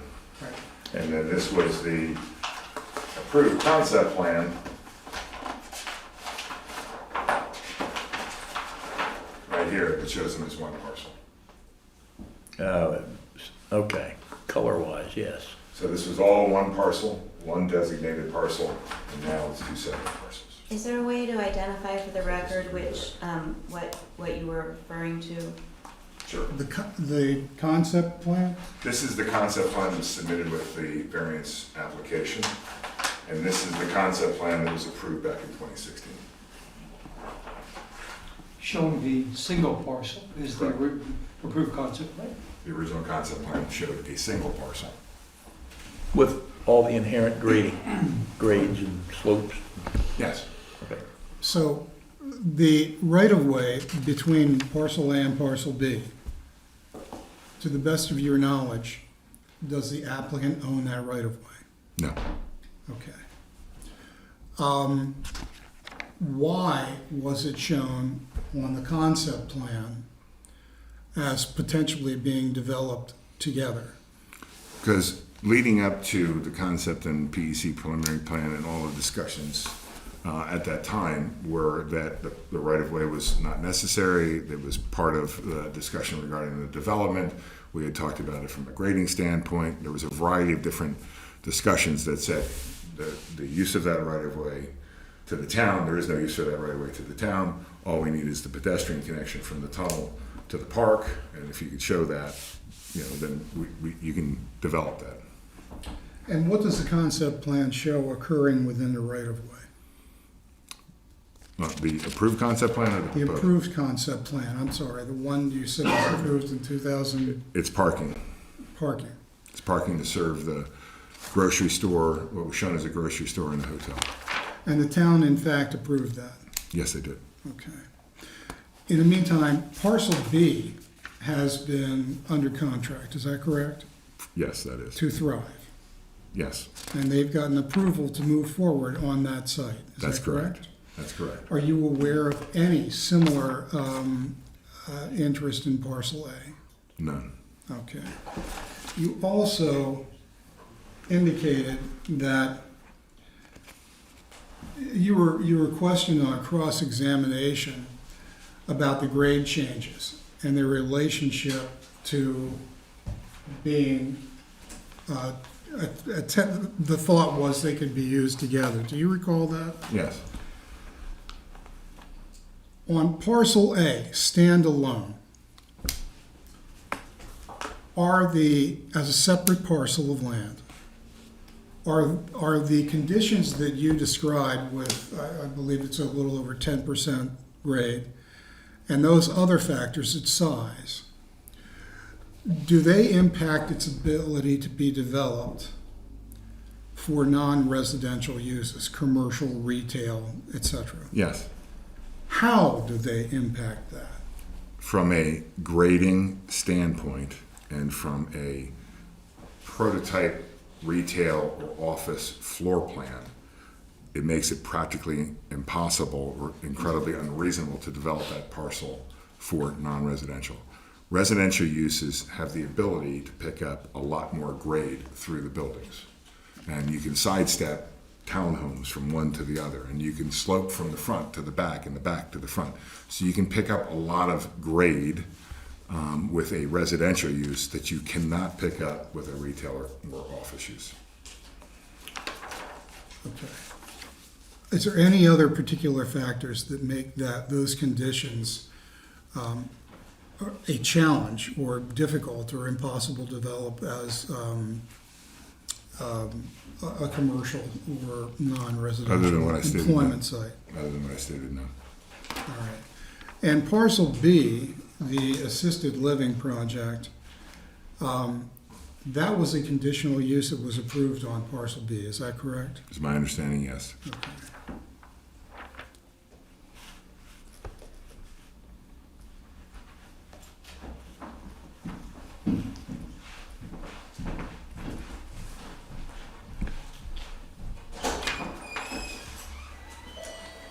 I have no further questions from Mr.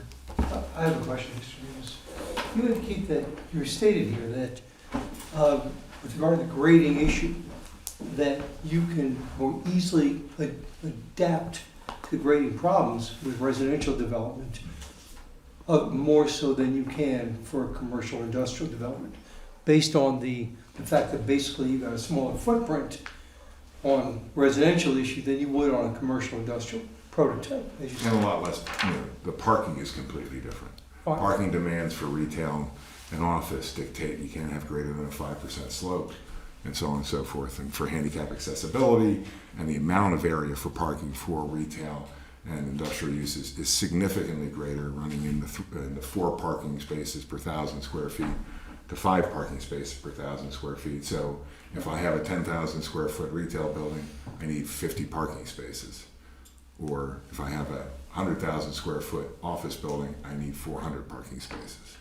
Well, would it be correct to say that it's, I mean, it seems to me that it's just, would it be correct, am I correct in understanding, sorry, I'm trying to get this phrase correctly, that it's not that you cannot deal with the grading issues in a commercial or industrial project.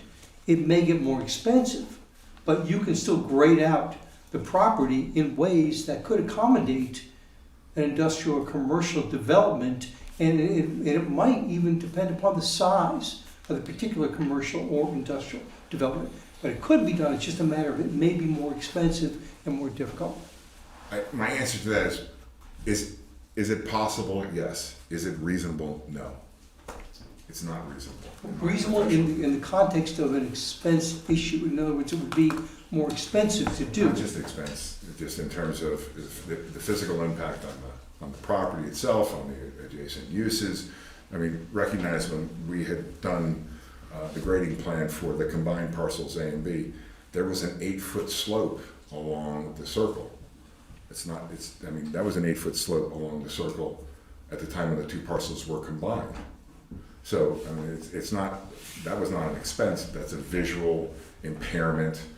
There's a whole bunch of other things that go along with it other than just the financial impacts, in my opinion, from a planning perspective. But even then, it really is a matter of, you could deal with all those issues. It's a matter of expense at the end of the day. Well, I mean, thank you. There's also, there is a historic easement over this property. So when we were doing all of those planning work, we had to take into account those historic view sheds. But even when you had the original plan approved, you understood. I mean, you knew what the grading issues were. I mean, that has not changed, correct? Yes, it has, because of the separation from parcels A and B. All right, but even then, in terms of what, you obviously had plans for particular types of uses on these parcels in the approved plan, correct? Correct. All right, so you had to have done that with making certain assumptions that you can go actually do what you said you were going to do on those parcels. That's correct. I wish I didn't have to do this. Counsel, did you put a Post-it in front of the witness with information that he testified to? I put a Post-it before him. And Reference the easement? No. Thank you.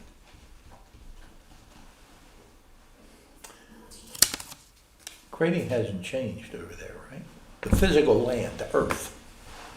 As I've said, the physical parcel configuration for all 3 parcels, A, B, and C, has changed since that concept plan, since the On 2016.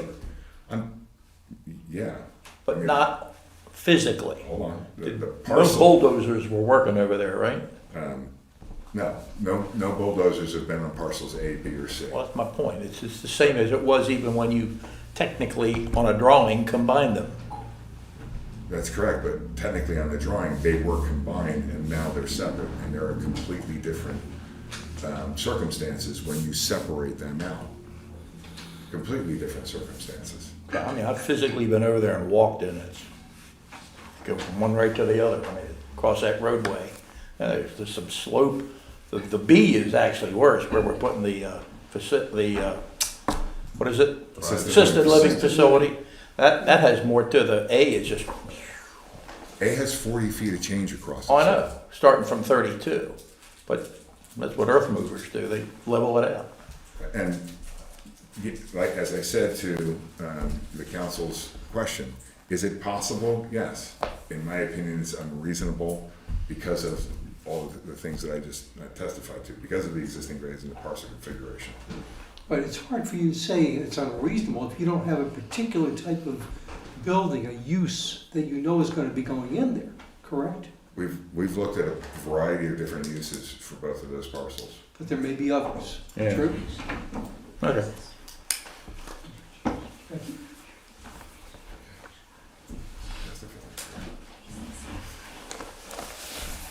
I have no further questions for Mr. Davis. Thank you, Sean. The next witness I have is Tom Cole, How do you spell that, sir? Coale, correct? Okay. Yep, you got it. Do you solemnly swear that the testimony you're about to give at this hearing shall be the truth and nothing but the truth? Yes. Would you please state your name? My name is Tom Cole. My address is 54 State Circle, Annapolis, Maryland, 21401. Mr. Cole, I've just placed a document in front of you that I believe is your resume. Yes. I'd like to have it marked for Exhibit 5, as Exhibit 5, excuse me.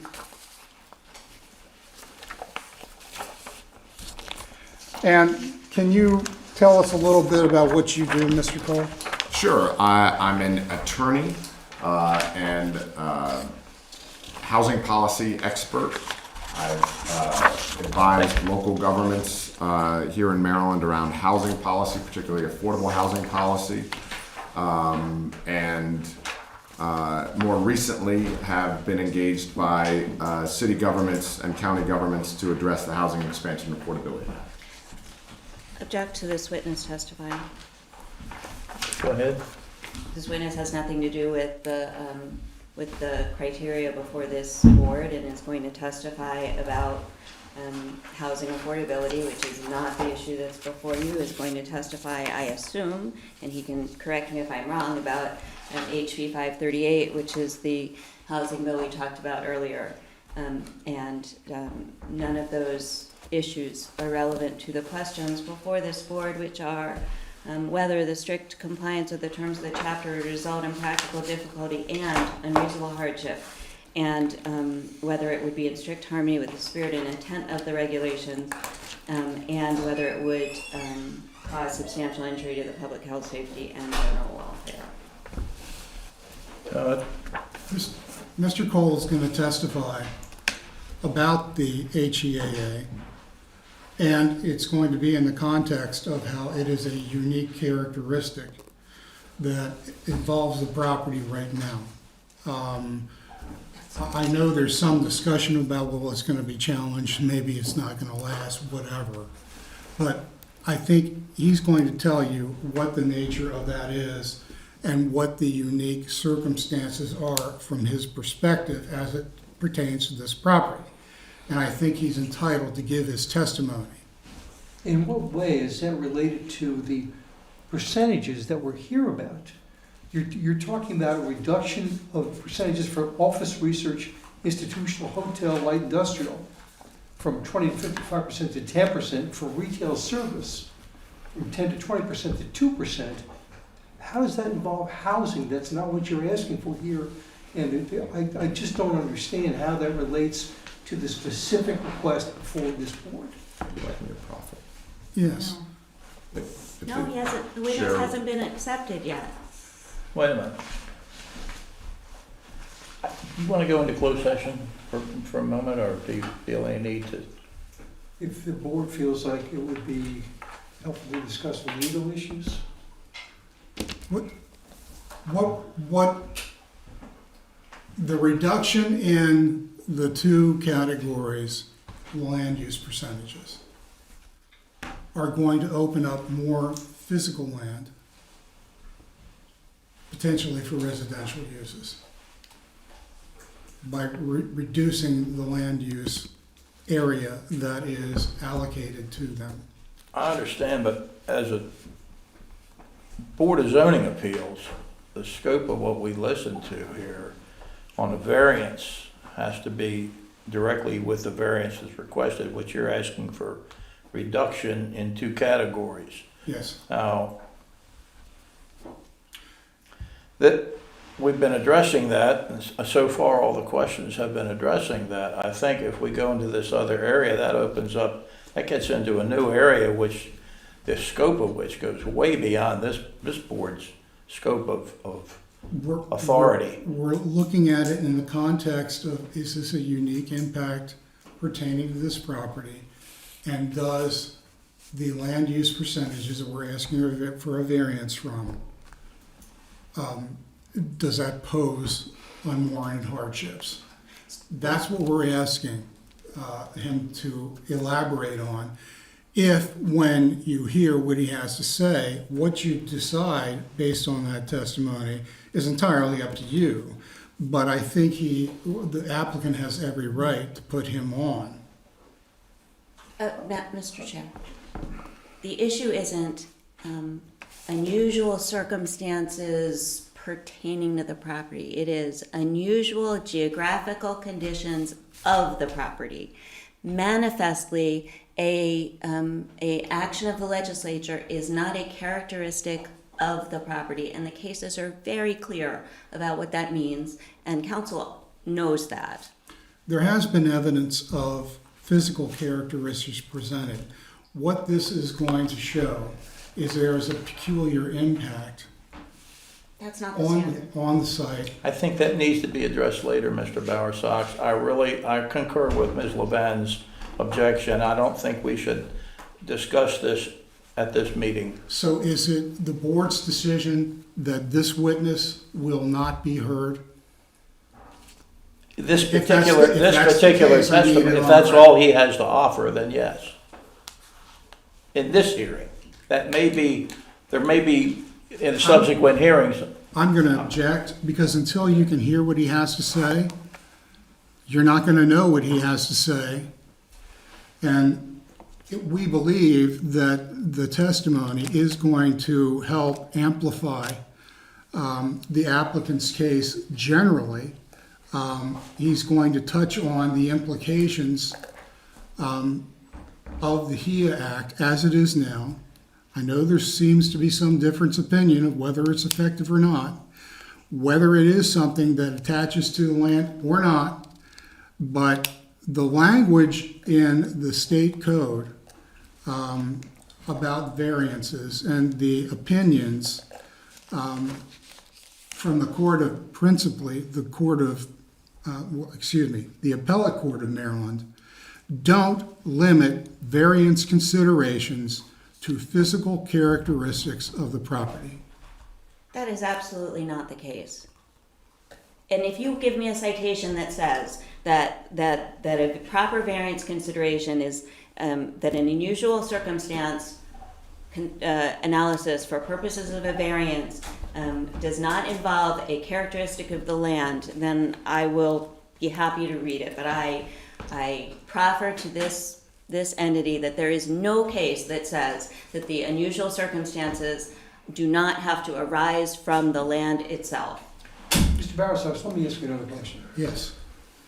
Do you propose to have Mr. Cole testify with regard to reasons why these particular variances are not, in other words, or that you are justified? In other words, or is he going to be testifying as to what can happen on the property if the variances are granted?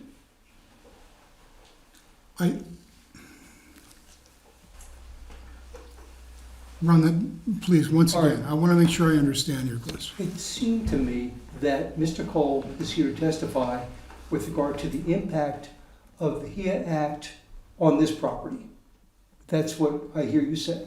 Yes. And my point would be that the impact of the HEA Act has nothing to do with any basis for seeking the variances from the percentage of land uses, because these particular land use percentages have nothing to do with residential development, with housing, be it affordable or market rate. It has to do with the reasoning why you believe that the variances for these particular use categories can be justified. And I would still maintain that it is not appropriate for these issues to be dealt with through the variance process. But that aside, even if it is, I can't understand how Mr. Cole's testimony can be anything but the fact that there could be additional housing on this property that could help to allow the town of Sykesville to become consistent with the AE Act or something of that nature. And if that's what we're talking about, then we're talking about something beyond the variance requirements. It does not necessarily go beyond the hardship. How so?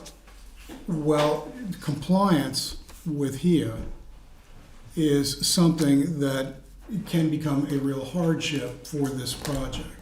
Is it for this project? But that's not the reason. You've not sought a variance from the land use category that deals with residential development. And you've only sought it with regard to these other two categories that have nothing to do with residential development. And whether or not the property can meet whatever requirements are out there, whatever stage they are, whatever's been approved, that's true of many properties, not only in Sykesville, but throughout the state. They all have to deal with this issue, whatever it's going to be. It's hard for me to understand how that relates in particular to this property, to this variance request, or these variance requests for these two categories. I can't see how the ability of the Warfield property to address this issue has anything to do at all with your request for variances from those two categories that you have requested, from office, research, institutional, hotel, light industrial, or retail and service.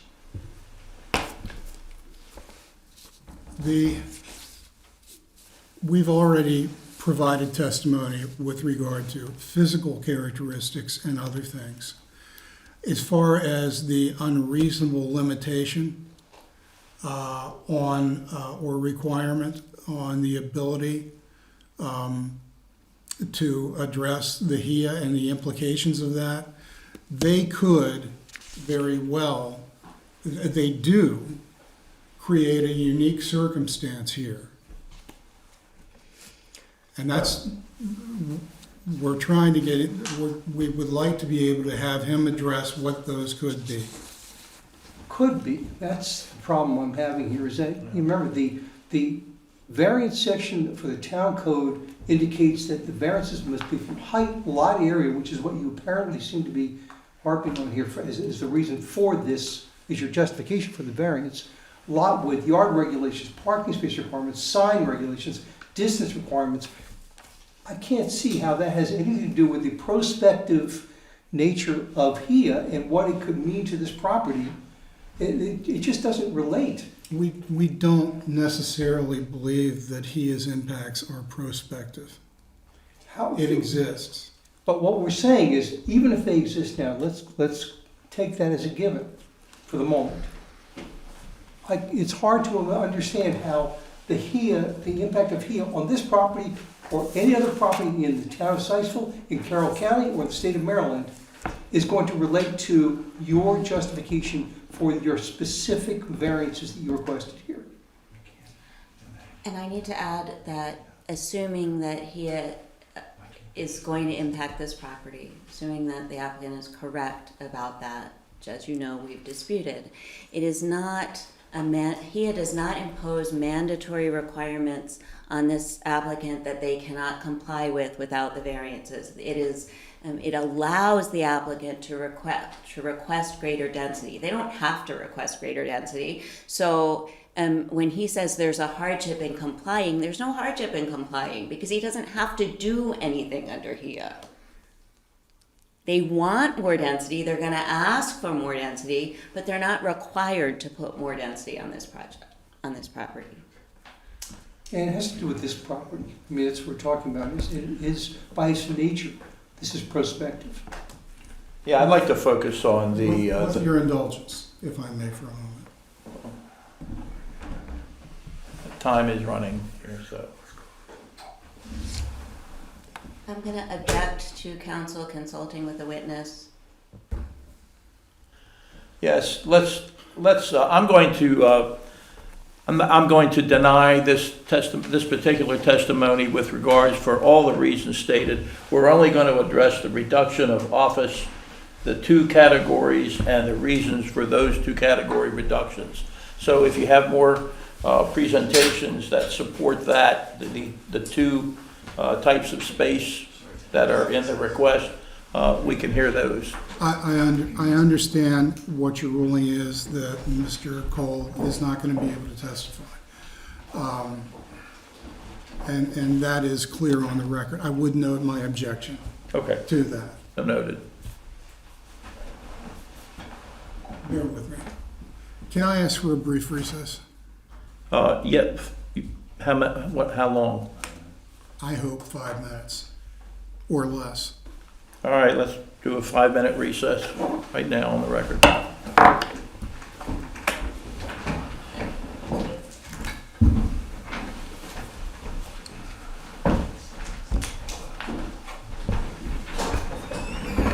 Here.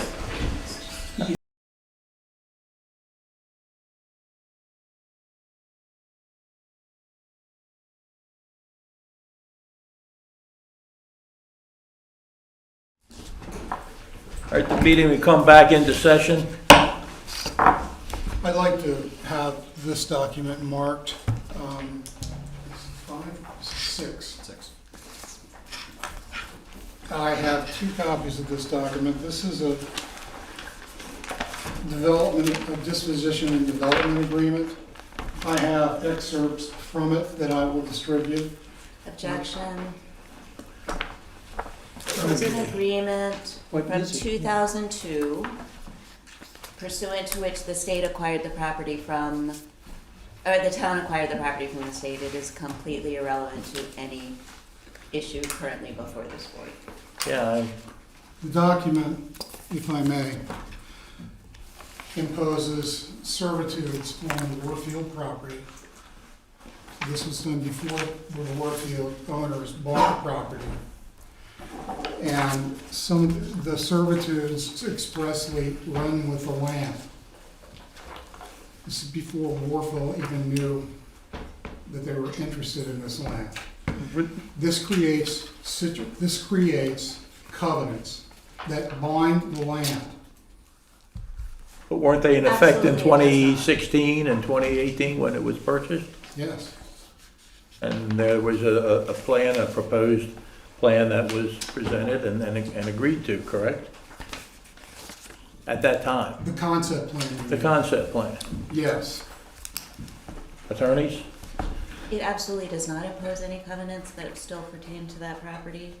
And I, again, entirely object to its admission in this proceeding. I would object as well, based on the fact that this is a document that was known to the owners when they purchased the property.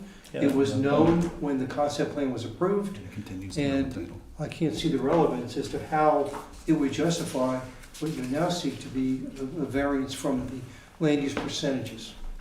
If they knew about it at the time the original concept plan was approved. It creates covenants that run with the land by the very language of the document. If you look on page 19 of the document, you'll see that it runs with the land. They still impact the land. They're having an impact now. There are certain obligations with Crawford that were imposed on the town, and the town's successors assigns grantees, etc., to meet certain kind of criteria if public water and sewer is available. But weren't these covenants known Yes, at the time that the original, Yes. the current concept plan was approved? yes. And what we're trying to show here is that there has been a change in circumstances somehow that would justify the request for variances now. In other words, if these covenants affected the property in a certain way, whatever way it was, how did that not affect the property when the concept plan, the current concept plan was approved?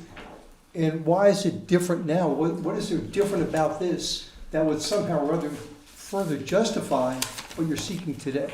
Well, among other things, not entirely, the adoption of HIA has impacted some of what those obligations are. They have created a situation that allow them to be realized but not with the current land use percentages. That's.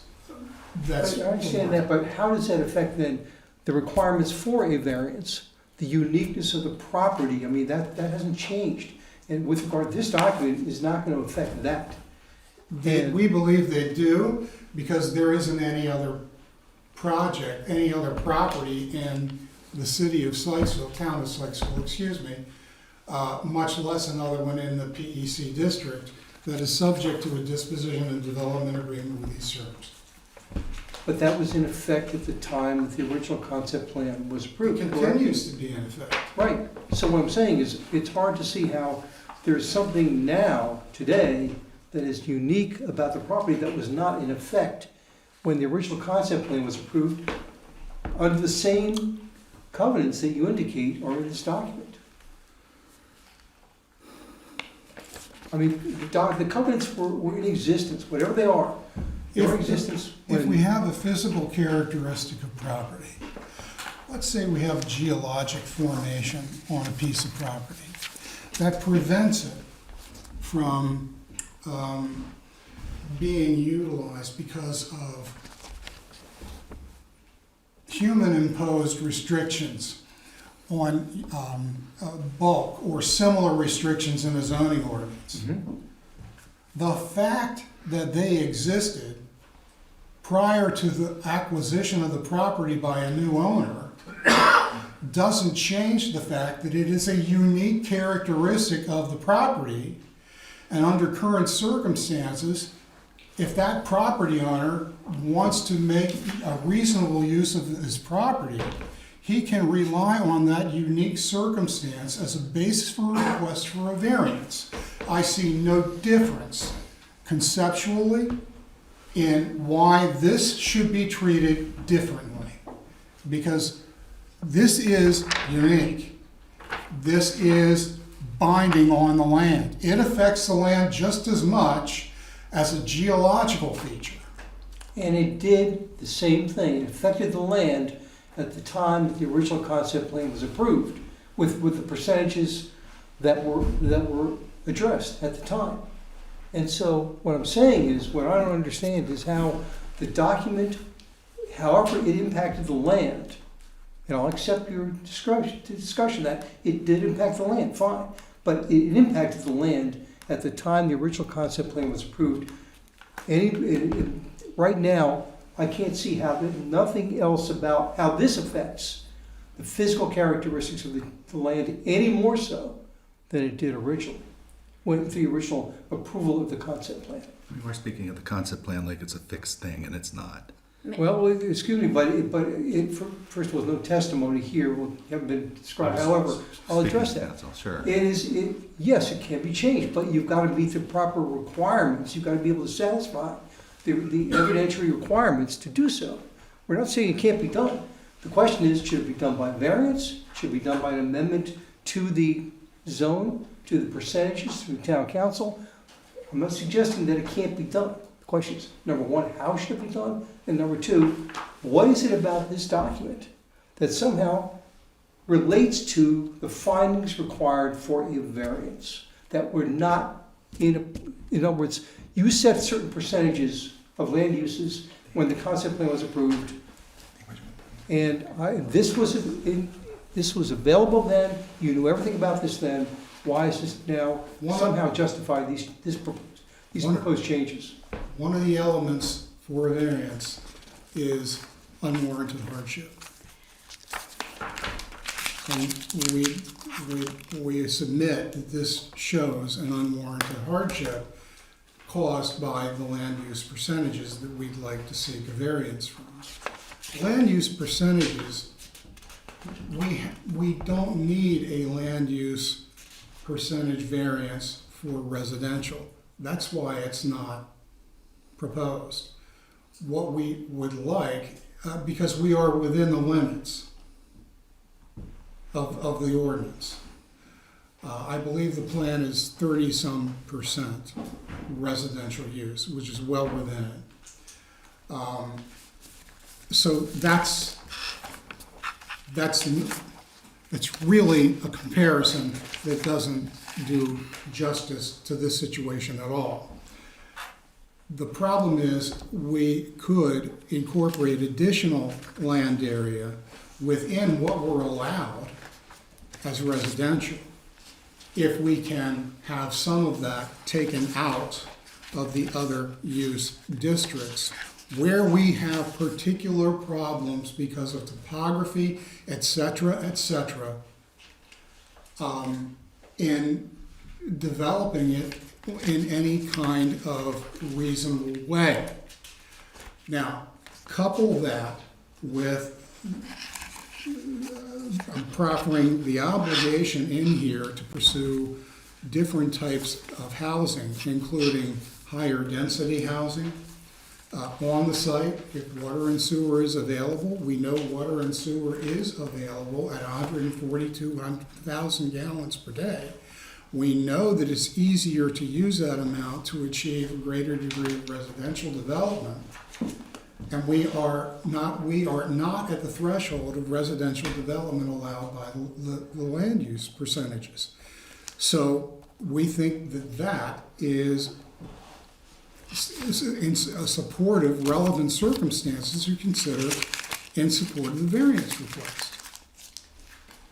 It's still hard for me to understand how this relates to the property itself, which is the essence of what a variance. This runs with the land. Granted, this is not your run-of-the-mill traditional variance case. Those cases didn't involve a disposition and development agreement. They didn't involve a recent enactment by the state legislature of a Housing Equity and Affordability Act. These are different circumstances. To say that case law that has taken place and only historically has considered those physical characteristics, when the case law, and it's North versus St. Mary's County, talks about characteristics of historic significance. That's not a physical characteristics. That's not a geological formation. And some of the case law suggests there is something broader than merely that. The fact that they've never been presented in a variance case does not mean they are not open to consideration here. That's all we're saying. May I? So, the obligations under the disposition and development agreement have been satisfied. It created certain agreements between the party that have been satisfied. There are no covenants in here that are relevant to the diminishment of Objection. Is the town's council testifying?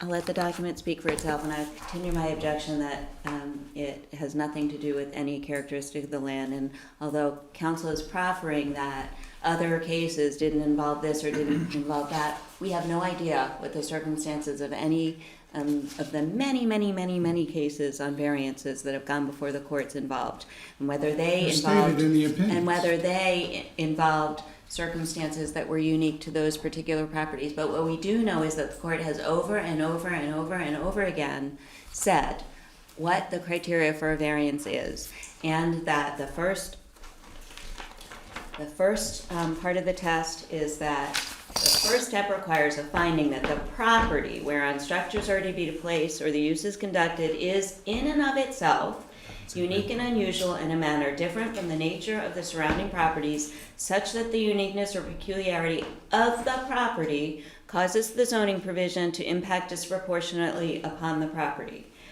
If the finding cannot be made, the process stops. The variance must be denied.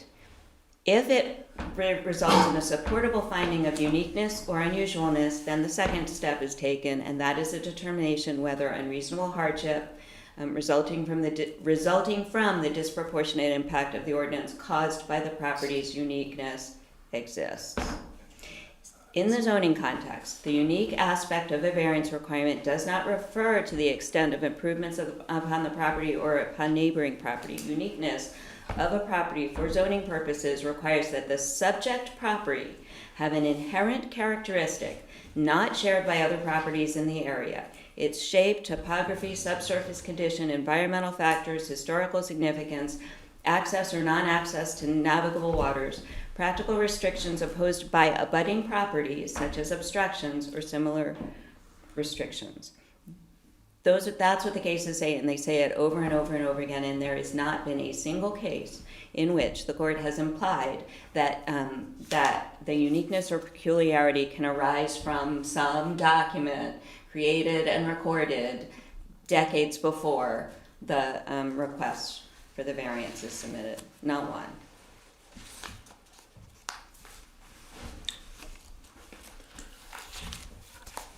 I think we ought to move past this. If there's a time to bring this into a discussion, it's not in this particular variance hearing. That's my decision. Objection for the record. Okay. This creates a situation, a unique situation that is inherent in the property. It's inherent in the property because it's the title to the property. But it was inherent in 2016 too, or 18, So it is. right? It was. But there was no I just request. I need my objection noted on the record to. Now. Or, Yes, if I'm not mistaken, yes. you just said we're gonna move Yes. forward from that, and maybe you didn't say it specifically, I apologize That's all right. if I've jumped the gun, but if you're saying this. I'd like to move forward from that, yes, sir. I think we need to address exactly as Attorney Levan and Attorney Taub have indicated with regard to the specific request to reduce the two categories of space as assigned in the Planned Employment Center district as applicable to this property. And again, we would submit that this is relevant to that for the reasons that I mentioned about the percentages. For our board, I don't see it. I mean, that may apply at a planning commission level somewhere else, but for here at the board, it's something that didn't change. It's existed all along, and now all of a sudden it's going to be brought up. Respectfully, the fact that it's existing and didn't change is not the standard. It's the same thing I was talking about when I referred to a geological condition that may have been there for millions of years, eons. And the fact that in some time in 2025, somebody finds that geological feature to create a unique circumstance and an undue hardship because of a human-created zoning ordinance, I see no distinction. So noted. All right. It could be a failure of due diligence. Yeah. Do we have another presentation or any more? No, That's I don't directly think applicable. that's it. Okay. At this time, then, do you have any? No, but I didn't give an opening statement, and I'd like to make a few remarks in closing. All right, take that. Oh, I'm sorry, we haven't had the staff report. Yeah, we're going to have the staff report. Yes. Do you solemnly swear or affirm that the testimony you are about to give at this hearing shall be the truth and nothing but the truth? Yes. Would you please state your name? Joe Costantini, Town Manager, Town of Sykesville. Thank you, board members. In the interest of time, I might skip over the information section of my staff report, considering we've kind of gone over that several times today. I think we're all in agreement of what we're here discussing. I'll skip right to the analysis section, which covers the staff analysis of what was submitted in the application. It was broken up into two different categories. One was the review criteria that were included in Town Code Section 180-105A3, and then also the review criteria in 180-109. So those are the two sections that go through the different criteria that the Board of Zoning Appeals has to review in making a determination as to whether or not to grant a variance. As it relates to 180-105A3, the first is in the interest of public interest. So in granting this request, it could set a precedent for relaxing core zoning rules and regulations through a variance process rather than through the more traditional legislative process, which would include a text amendment going through the public hearing process and legislative process handled by the town council. As far as special conditions that result in a hardship, the applicant has not demonstrated any unique physical conditions on the property that prevent compliance with the existing standards. The Warfield property was purposefully zoned PEC to accommodate a balanced mix of uses. No evidence has been submitted of environmental constraints, topographical barriers, or other unusual site limitations, at least that have changed since the property was zoned PEC as it relates today, that would necessitate such relief. Economic hardship or market preference does not constitute a hardship when requesting a zoning variance.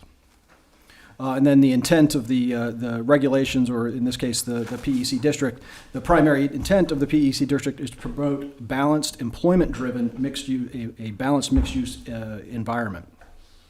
Reducing the minimums of both employment-generating areas, this being the office, research, institutional, hotel, light industrial, and the retail and services categories, would undermine the district's employment objectives, limit opportunities for on-site job and business services, and shift the district's function towards a primary residential community. Changes such as these would conflict with the legislative intent of the zone as set by the legislative body of the town council. So those are the three categories under 180-105. Moving to the 8 or 9 categories in 180-109. So as to the number of people residing or working in the immediate area concerned, reducing the office light industrial component would decrease future employment capacity, and lowering the retail services minimums would reduce the neighborhood serving amenities and local job opportunities. These shifts in use mix would increase the proportion of residential development in ways inconsistent with the PEC employment objectives. Through the orderly growth of Sykesville, the PEC district was designed to encourage orderly, staged, employment-oriented growth. Lowering the non-residential minimums invites a predominantly residential build-out. Traffic conditions and facilities, a reduction in the employment base could alter trip generation patterns, potentially increasing peak hour commuter traffic to destinations outside of town rather than internalizing these trips within a mixed-use environment. Effect on the peaceful enjoyment of people in their homes. The applicant has offered no specific public benefit as to this particular project moving forward with this variance request.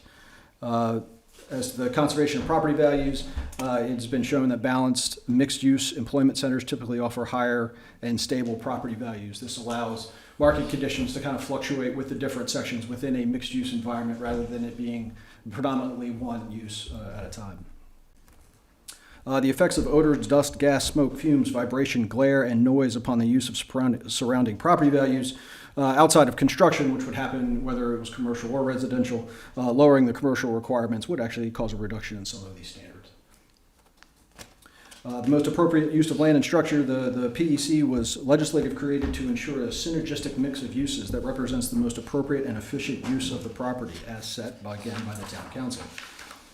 The proposed reduction undermines the legislative determination and a representative departure from the, quote, most appropriate use established by the ordinance.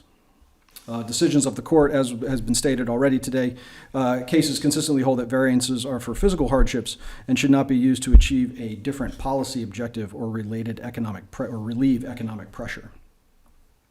The purpose of the regulations as set forth herein, the PEC district, the PEC purpose statement emphasizes a high-quality, employment-driven mixed-use center that grows the town's employment base and provides supporting retail and residential uses. Again, supportive retail and residential uses. The applicant's request would weaken those objectives. The type and kinds of structure in the vicinity where public gatherings may be held, such as schools, churches, and the like. The closest structure where public gatherings would be held is Sykesville Middle School. This school is located in the southwest of the Warfield property and is accessible under Route 32 via the pedestrian tunnel through Millard Cooper Park. So the board action tonight, the board can approve with modifications or deny the proposed request. Of course, you can also delay deliberation until another date.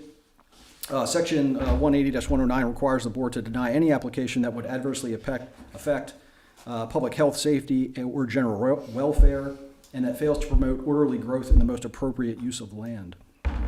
Based on the information submitted, the applicant's request would alter the intended mix of uses in the PEC district, diminishing employment and retail opportunities central to the zone's purpose.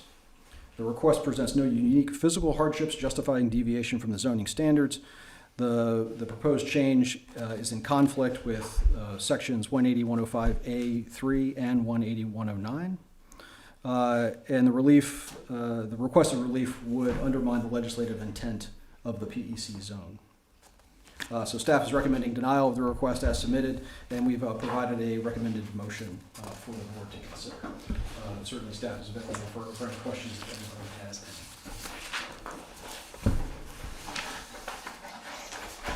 All right, next, is there any other, I have some anyone questions. else?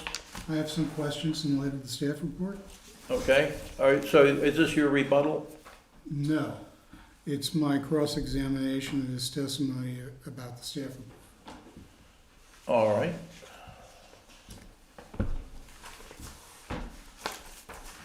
Go ahead. Joe, good evening, Mr. Cosentino. You indicated under the analysis section that this request if granted could set a precedent for relaxing core zoning rules and regulations through a variance process. Are these land use percentages, are they limited to the PEC zone? They are. We've heard that there's one other property, and it's been referred to as the enclave property in the PEC zone. Are there any other PEC zone properties? No, those are the only two. Okay. And is there any indication that they are going to ask for a reduction in the non-residential aspects of their non-residential percentages? As far as like today, Yeah. they have not submitted any request for a variance of those land use percentages. And what non-residential uses are they showing on their site? There are no specific non-residential uses that they're showing. Okay.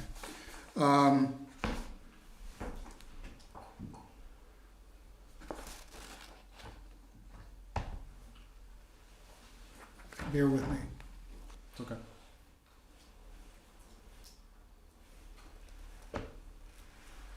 Now, you talk about the intent of the PEC district, and the reducing minimums for both employment and generating areas would undermine the district's employment objective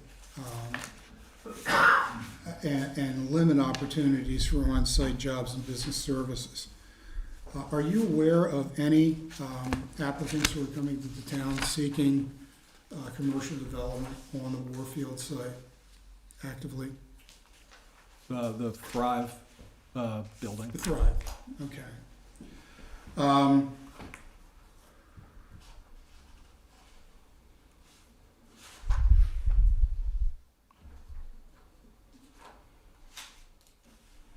Under D, and I would give you a page number, Mr. Cosentini, but I don't see one. I'm sorry, what letter? D, This is in the purpose section, I'm sorry? the intent of the PEC district, and then you've got a bunch of things under 180-109. Okay. So item D, dog. Yes. Okay. You indicate that the proposed changes offer no public benefit. That's not what the section, that's not what that code section requires, is it? Is there any specific requirement that it positively offer a public benefit? No, as a it result says, of a variance? no, it says peaceful enjoyment of people in their homes. Okay. You indicate that under conservation of property values, and under E, you indicate that balanced mixed-use employment centers typically support higher stable property values. You are not an appraiser, I'm not. and has any kind of a study been done currently of that site to find out, what the reality of that could be, or is this just speculation? Of the Warfield site? Yes. No, no study's been done. Okay. Under F, if I'm reading it correctly and I heard you correctly, you're indicating that this reduction could in fact lower the impact of some of the stated impacts. Is that correct? That's correct. Okay. Most appropriate use. Most appropriate use of land and structure. You said the proposed reductions undermine legislative determination represents a departure from the most appropriate use established by the ordinance. What is the most appropriate use? Synergistic mixed-use zone. Okay. Does a reduction in the land use percentages mean an elimination of commercial or other non-residential uses? It does not mean a Okay. elimination, though. And under J, the type and kinds of structures in the vicinity where public gatherings may be held. Correct me if I'm wrong, but your response, the closest structure where public gatherings may be held is Sykesville Middle School. The school is located to the southwest of Warfield property, accessible under Route 32 by the pedestrian tunnel through Millard Cooper Park. Is it fair to characterize that statement as neutral? Yes.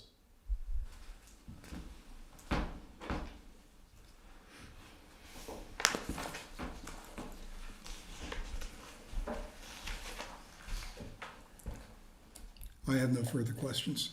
Okay. Is there anyone else at this time that has any other testimony to offer? Okay. Given that, so I have no other witnesses, if that's what no other rebuttal or any closing statement? There's nothing to rebut, I don't believe. Okay. Joe's been cross-examined. Do you have any closing statement in general? I'll make a quick closing statement. Okay. We believe we've offered evidence to meet various requirements for a variance under the ordinance. There may be some difference of opinion on some of them, but that doesn't mean that the matters, and I'm not picking, that doesn't mean that those matters should not have been given a chance to get the light of day in testimony at this hearing. There is no specific physical limitation to physical characteristics to be considered in a variance request for this. When you look at the different, the definition in 180.22, when you look at the charge to the board. I don't think you mean 180.22. That's something very specific that had. That's the definition section of your zoning code, That's I believe. 122, sorry, just to make. I'm sorry, 122. 122, yes. Thank you. Thank you. My fault. And when you look at 180-105, conferring the powers on the board, that would be subsection A3. We think that what we presented fits within the ambit of what's described there. As far as uniqueness and hardship, we think we've met the case law definition of uniqueness. There are peculiar circumstances here. They may not be what one typically has associated with the rest of variance jurisprudence, but the language of the cases, particularly North versus St. Mary's County that I mentioned, suggests that something other than mere physical characteristics of a site are relevant in considering whether the characteristics of a site can constitute a unique situation. Interestingly enough, Dan's Mountain Wind Force LLC versus Allegheny County Board of Appeals was decided in 2018. And it says when you're considering uniqueness, there's 3 reasons for it. First, if the alleged restrictive effect is not unusual, the problem should be addressed by legislation. We submit that the kind of things we've presented are not shared by other properties. Even those that were objected to and kept out, the HIA and the disposition and development agreement, they are unique to this Warfield site. The topography of the Warfield site is unique to the Warfield site. And the other circumstances which Mr. Davis testified to. So we think we satisfy the first of those components of the purpose of the uniqueness standard. Second, the effect or effects taken together have a nexus with a part of the zoning law from which a variance is sought. Mr. Davis addressed those. The extent of land dedicated to the non-residential uses is land that includes areas that cannot reasonably be developed in any feasible way. And I'm not talking feasible in terms of we could make more money if we don't have to. Third, board has to determine whether the effect of those factors is unique as compared to similarly situated properties. Without going on about that, I think we've shown that these are not, the effect on our property is unique compared to other similarly situated properties, assuming there are other similarly situated properties. So, again, as far as the unwarranted hardship, case law has established that impossibility of making a use of the property is really not the standard. There was some case law that came out in the early 90s where it appeared that maybe the courts were talking about a standard for a variance for a hardship was essentially a confiscation of property without the variance. That has been relaxed. Those cases have evolved, or the opinions in them have evolved, and now the standard, as it was announced in Belvoir Farms and others that have followed it, is the unnecessary or unwarranted hardship standard or similar standards are less restrictive than the unconstitutional taking standard. The unwarranted hardship standard and its similar manifestations are equivalent to the denial of a reasonable and significant use of the property. Whether a property owner has been denied of reasonable and significant use is a question of fact best addressed by the board and not the courts.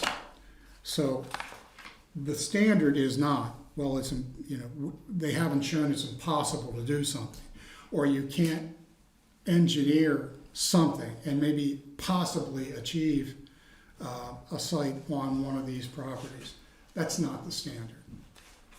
It's something much less than that. Is there a deprivation of a reasonable use of property without the grant of the variances? And we submit that there are. And that's all I have. Okay, May I? thank you. Yeah, go ahead. I'm pushing here. So, preliminarily, I'd like to like to proffer that this application isn't ripe because it is not attached to any application for development. Like, they're not saying we need a variance to do X thing. They just want a variance in the air, and I would suggest that that's not proper. More importantly, as counsel for the board recognized, 180-101 provides that the board may authorize upon appeal, in accordance with 180-105, which is the general powers for the BZA, variances from height, lot area, lot width, yard regulations, parking space requirements, sign regulations, and distance requirements specified in 180-16. This is none of those things. So this is not a variance that the board has the authority to grant. And there is case law that says that the board only has the authority to grant variances that is granted by the jurisdiction's zoning ordinances. The board may grant such a variance, i.e. one of those things, only in cases where strict compliance with the terms of this chapter would result in practical difficulty and unreasonable hardship. And I'm going to come back to why that and is important. And only if in strict harmony with the spirit and intent of such regulations, and only in a manner so as to grant relief without substantial injury to the public health, safety, and general welfare. So another preliminary point I need to make is that the applicant has the burden of proof. We haven't addressed that here, but the cases are clear that it's not staff's burden to show that you should not grant the variance. It is applicant's burden to show that you should. And in cases like the very case that was cited by the applicants, North versus St. Mary's County and Citrano versus North, it says specifically, a variance permits a use normally prohibited and presumed to be in conflict with the ordinance. And the applicant has the burden of overcoming that presumption. Then I want to say this. The Court of Special Appeals has noted the distinction between a use variance, which is what this is, because it changes the character of the zoning district, and there is a more difficult burden of proving undue hardship, and an area variance where the lesser burden of proving practical difficulty that counsel has referenced applies. In Green versus Bear, the court said a municipality may create a variance standard that is not wholly applicable to use variances, nor wholly applicable to area variances, but a standard that contains elements of both. And the reasons this is important is this. It is true, the language that counsel cited to about the practical difficulty standards for variance, I'm not contesting that the case doesn't say that. Belvoir Farms does say that. However, the courts have said that even though use variances, again, which this is, are not generally recognized in Maryland, their criteria of demonstrating undue hardship may be imposed as part of the standards for granting an area variance. So a jurisdiction, notwithstanding the general principles that are articulated in the case law, can decide to apply the more elevated, harder standard of undue hardship. And in this case, this zoning ordinance does both. And I refer you back to the and that I highlighted earlier. I'm not going to reread the standard, the two steps for granting a variance that I read earlier, because I think that's clear in the record. But I do want to emphasize that, hang on one second, I don't want to take up unnecessary time. Give me 1 second. I'm sorry, that the need sufficient to just a variance must be substantial and urgent and not merely for the convenience of the applicant. To prove undue hardship, the following three criteria must be met. The applicant must be unable to secure a reasonable return or make a reasonable use of his property. Mere financial hardship or opportunity for greater profit is not enough. The difficulties or hardships are peculiar to the subject property in contrast with other properties in the zoning district, and I don't think we had any testimony that this property was different from the neighboring property in the PEC zone, but I also think that the cases don't necessarily limit you to looking just at the properties in the PEC zone, but or that you can look at the other properties in the general neighborhood, and that the hardship was not the result of the applicant's own actions. And here we have testimony in which it was acknowledged that the applicant wrote the concept plan and wrote the zoning regulations, and so there can't be any clearer indication that any hardship that's being proffered by them at this point is the result of their own actions. And that was a negotiation with the town, as a consequence of which the town sold the property.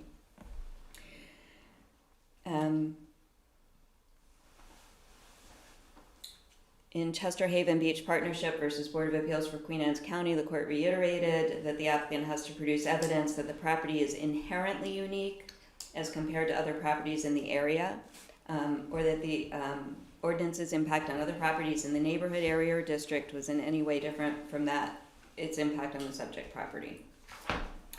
I want to go to that issue of precedent that Mr. Pesentini referenced in his staff report, and that council cross-examined him about. Because what he said in the staff report was that granting this request could set a precedent for relaxing core zoning rules and regulations through a variance process rather than through the more traditional legislative text amendment process. He wasn't saying it's establishing a precedent for only properties in the PEC zone. He's saying this is a bad policy idea to use this process to essentially amend the zoning ordinance, and that it does establish a precedent for whether it's a PEC zone or a property in any other zone where the applicant wants to do something that they cannot do under the requirements of that zone. So it's a red herring to suggest that there's no precedential value because these are the only two PEC properties in the zone. Give me one more moment.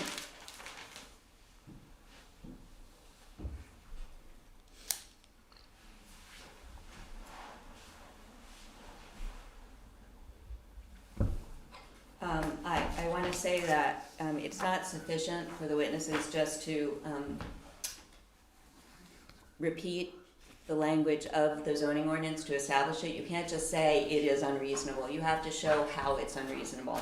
Right? They have to present facts. Otherwise, their case is insufficient. And I would suggest that in this case, what happened was the witness simply testified that these things were the case without giving you any basis on which you could conclude that those things were in fact the case. And with that, I will stop. All right.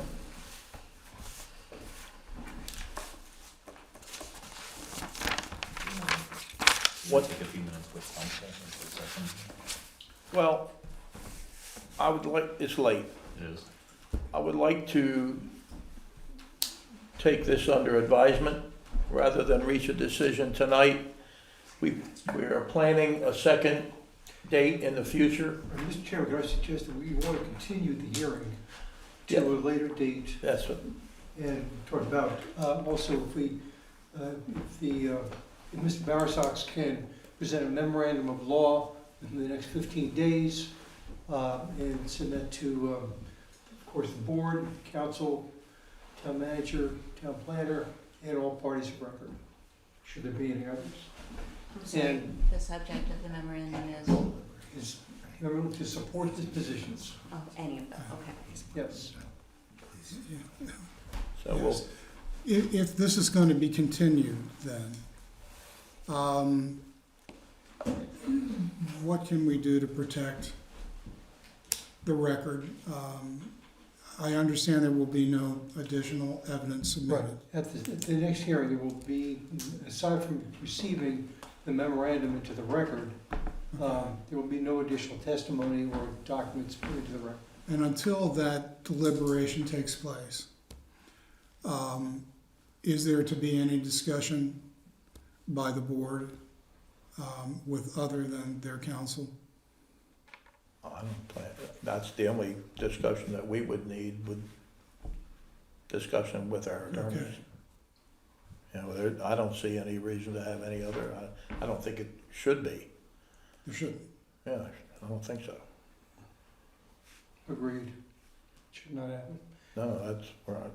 We'd have to have another hearing to have an open We discussion. have Open Meetings Act, of course, and, you can't, Yeah, the board cannot meet unless there's the appropriate notice going out and things of that nature. So the intent is to simply reconvene at the date that it will be continued to and have you present the memorandum. And then the board is likely going to close session to discuss the legal issues. That would be all right. Will I have the opportunity to submit a responsive memorandum? Well, we talked about, we originally discussed the fact that it would be, we asked Mr. Bowersox to present a memorandum in 10 days and then allow a corresponding response to that 10 days thereafter. And if that's your decision, I have no problem with that. I'd like to have that opportunity. We don't mind if she submits a memorandum. We don't like the consecutive, as I've mentioned to you in the past. We believe that the record is what the record is. The arguments are gonna be what they were. That we did them tonight. All parties, if it's 15 days, all parties submit their memorandum within 15 days. I have to object to that procedure because I don't know what he's gonna say until he says it. I think under the circumstances, Mr. Bowersox, and I understand the concern of timing, but I think Ms. Levine is correct that if her, I think she would like to respond to you, which would make sense. And I think for the purposes of the board, they need to see both sides of this, and I think it would be That's correct. most Will helpful to the board if they have yours and then a response, and they can review both at that point. Will we have an opportunity to rebut? It's a timing issue. I mean, we discussed this earlier about the dates of hearing, and I think, I don't personally have a problem if you wish to rebut to that, that's fine, but again, it's going to just extend, I believe that if we're gonna do the sequential angle, or the sequential process of submitting briefs, that rebuttal should be. that's of course very typical what is generally required in circuit court memoranda and briefs of the appellate court and things of that nature. So I have no problem in saying that you have 15 days to submit your memorandum, 15 days for Ms. Levine to submit hers, and we say 10 days thereafter for you to submit your rebuttal. Okay, thank you. So that puts us into December. Easily. All right, so you're gonna make a motion? If I could, Mr. Chairman, there's two other hearings that were scheduled for tonight as well. Are we rescheduling those to a later date as Yes. well? And Yeah. should Yeah, we are. we need to announce what that date is going to be so that we don't have to, start the advertising process all over again. So everybody should put out the calendars and we should figure out when that day is actually going to be. I think we had come down to, looked like the 6th, or the 5th, or the 4th, somewhere in next week. Next week, we're not gonna be available for a hearing. All right. And I think at least one of our members wasn't going to be available the week after. There was, I think, 2 issues the week after. Yeah. So we're looking at How the about week the before 12th? Thanksgiving. Well, they said no, that's the following, we've got the 19th. We already have We have the a- 19th, we have a different. We have another hearing on the 19th. Don't want to go to 10 o'clock again? Prefer not to. If we can avoid it. Guys. Yeah. I don't think anyone does. How about the 17th or 18th, does that work for Not the, the day before Thanksgiving. No, please no. Well, that's a Monday or Tuesday that week, 17th I can't, so 18th? 18th would be fine. Oh, 18th is a Tuesday, right? No, I can't do that. So. 20th? We have another Thursday. meeting on the 20th. I have a meeting on the Alrighty then. 20th. You guys, you said you had something on the 19th. So, Correct. No, we're into December. How about 24th of November, Monday, the week of Thanksgiving? That's town council. You're in town council. Yeah, Yeah. Oh, That's sorry. town council meeting. About but Tuesday the 25th? 25th, Yeah, that works. Tuesday. yeah. That's the Tuesday before Thanksgiving? anybody leaving town? Mr. Bowersox can bring the turkey. We have a, We have potluck if you want. Birthday I gift. have a board member leaving town. So, Are we getting into December? not the 25th? Dave, you want these back? I have to be in the planning commission meeting. 25th is not gonna work. Tuesday the 2nd? Second. December 2nd. That will work for me. Me, we'll just double check it. December 2nd. We kind of landed where Well, if we're getting to this December now, Yeah, I'm December back. 2nd works. What day am I back? December 2nd? Yeah, I'm back on the 3rd. He's not back On the till the 3rd? 3rd. Oh, no. January? December. December. But, you know, The 3rd, Wednesday the 3rd? Are you back, like, available on the 3rd? He's just. yes. The Are third you? works for Yeah, us. I'm good. All right, the 3rd. Works here. Anybody?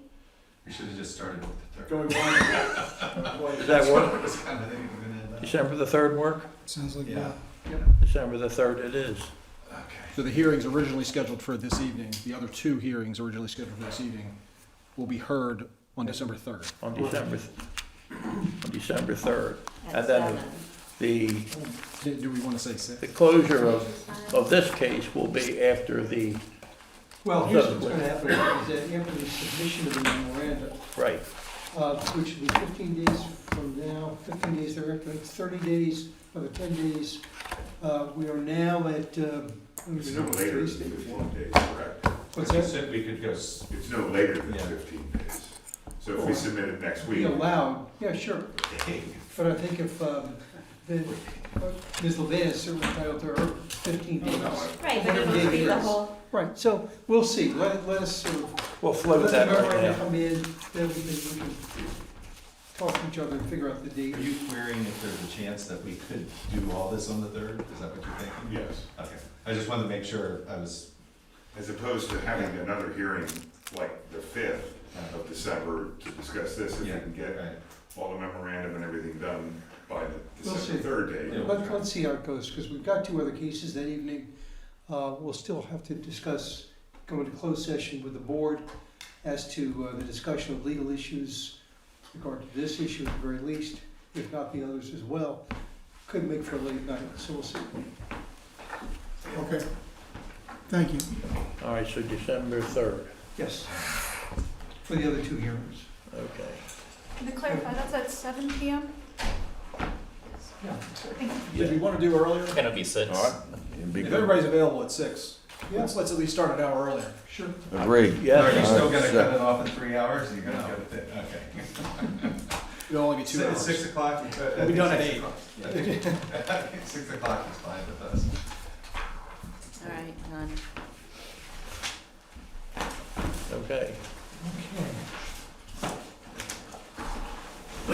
All right, then if there's no other issues, we have, we're going to, this is a The continuing, hearing will be continued. this hearing will be To a later continued date. on a later date to be determined after all the legal briefs Have been submitted. have been submitted. And that date will be, that's up in the open right now. So I'm going to close this meeting if there's no Well, other. Close the meeting. I want to make sure that the hearing is going to be continued to a later. It's continued. I'm going to just adjourn for this evening. That's We're fine. going to adjourn with the continuance Right. to be determined. Thank you. All right? Perfect. Thank you. Thank you. All right. Great job. How are you? Thank you. You guys did wonderful. Thank you.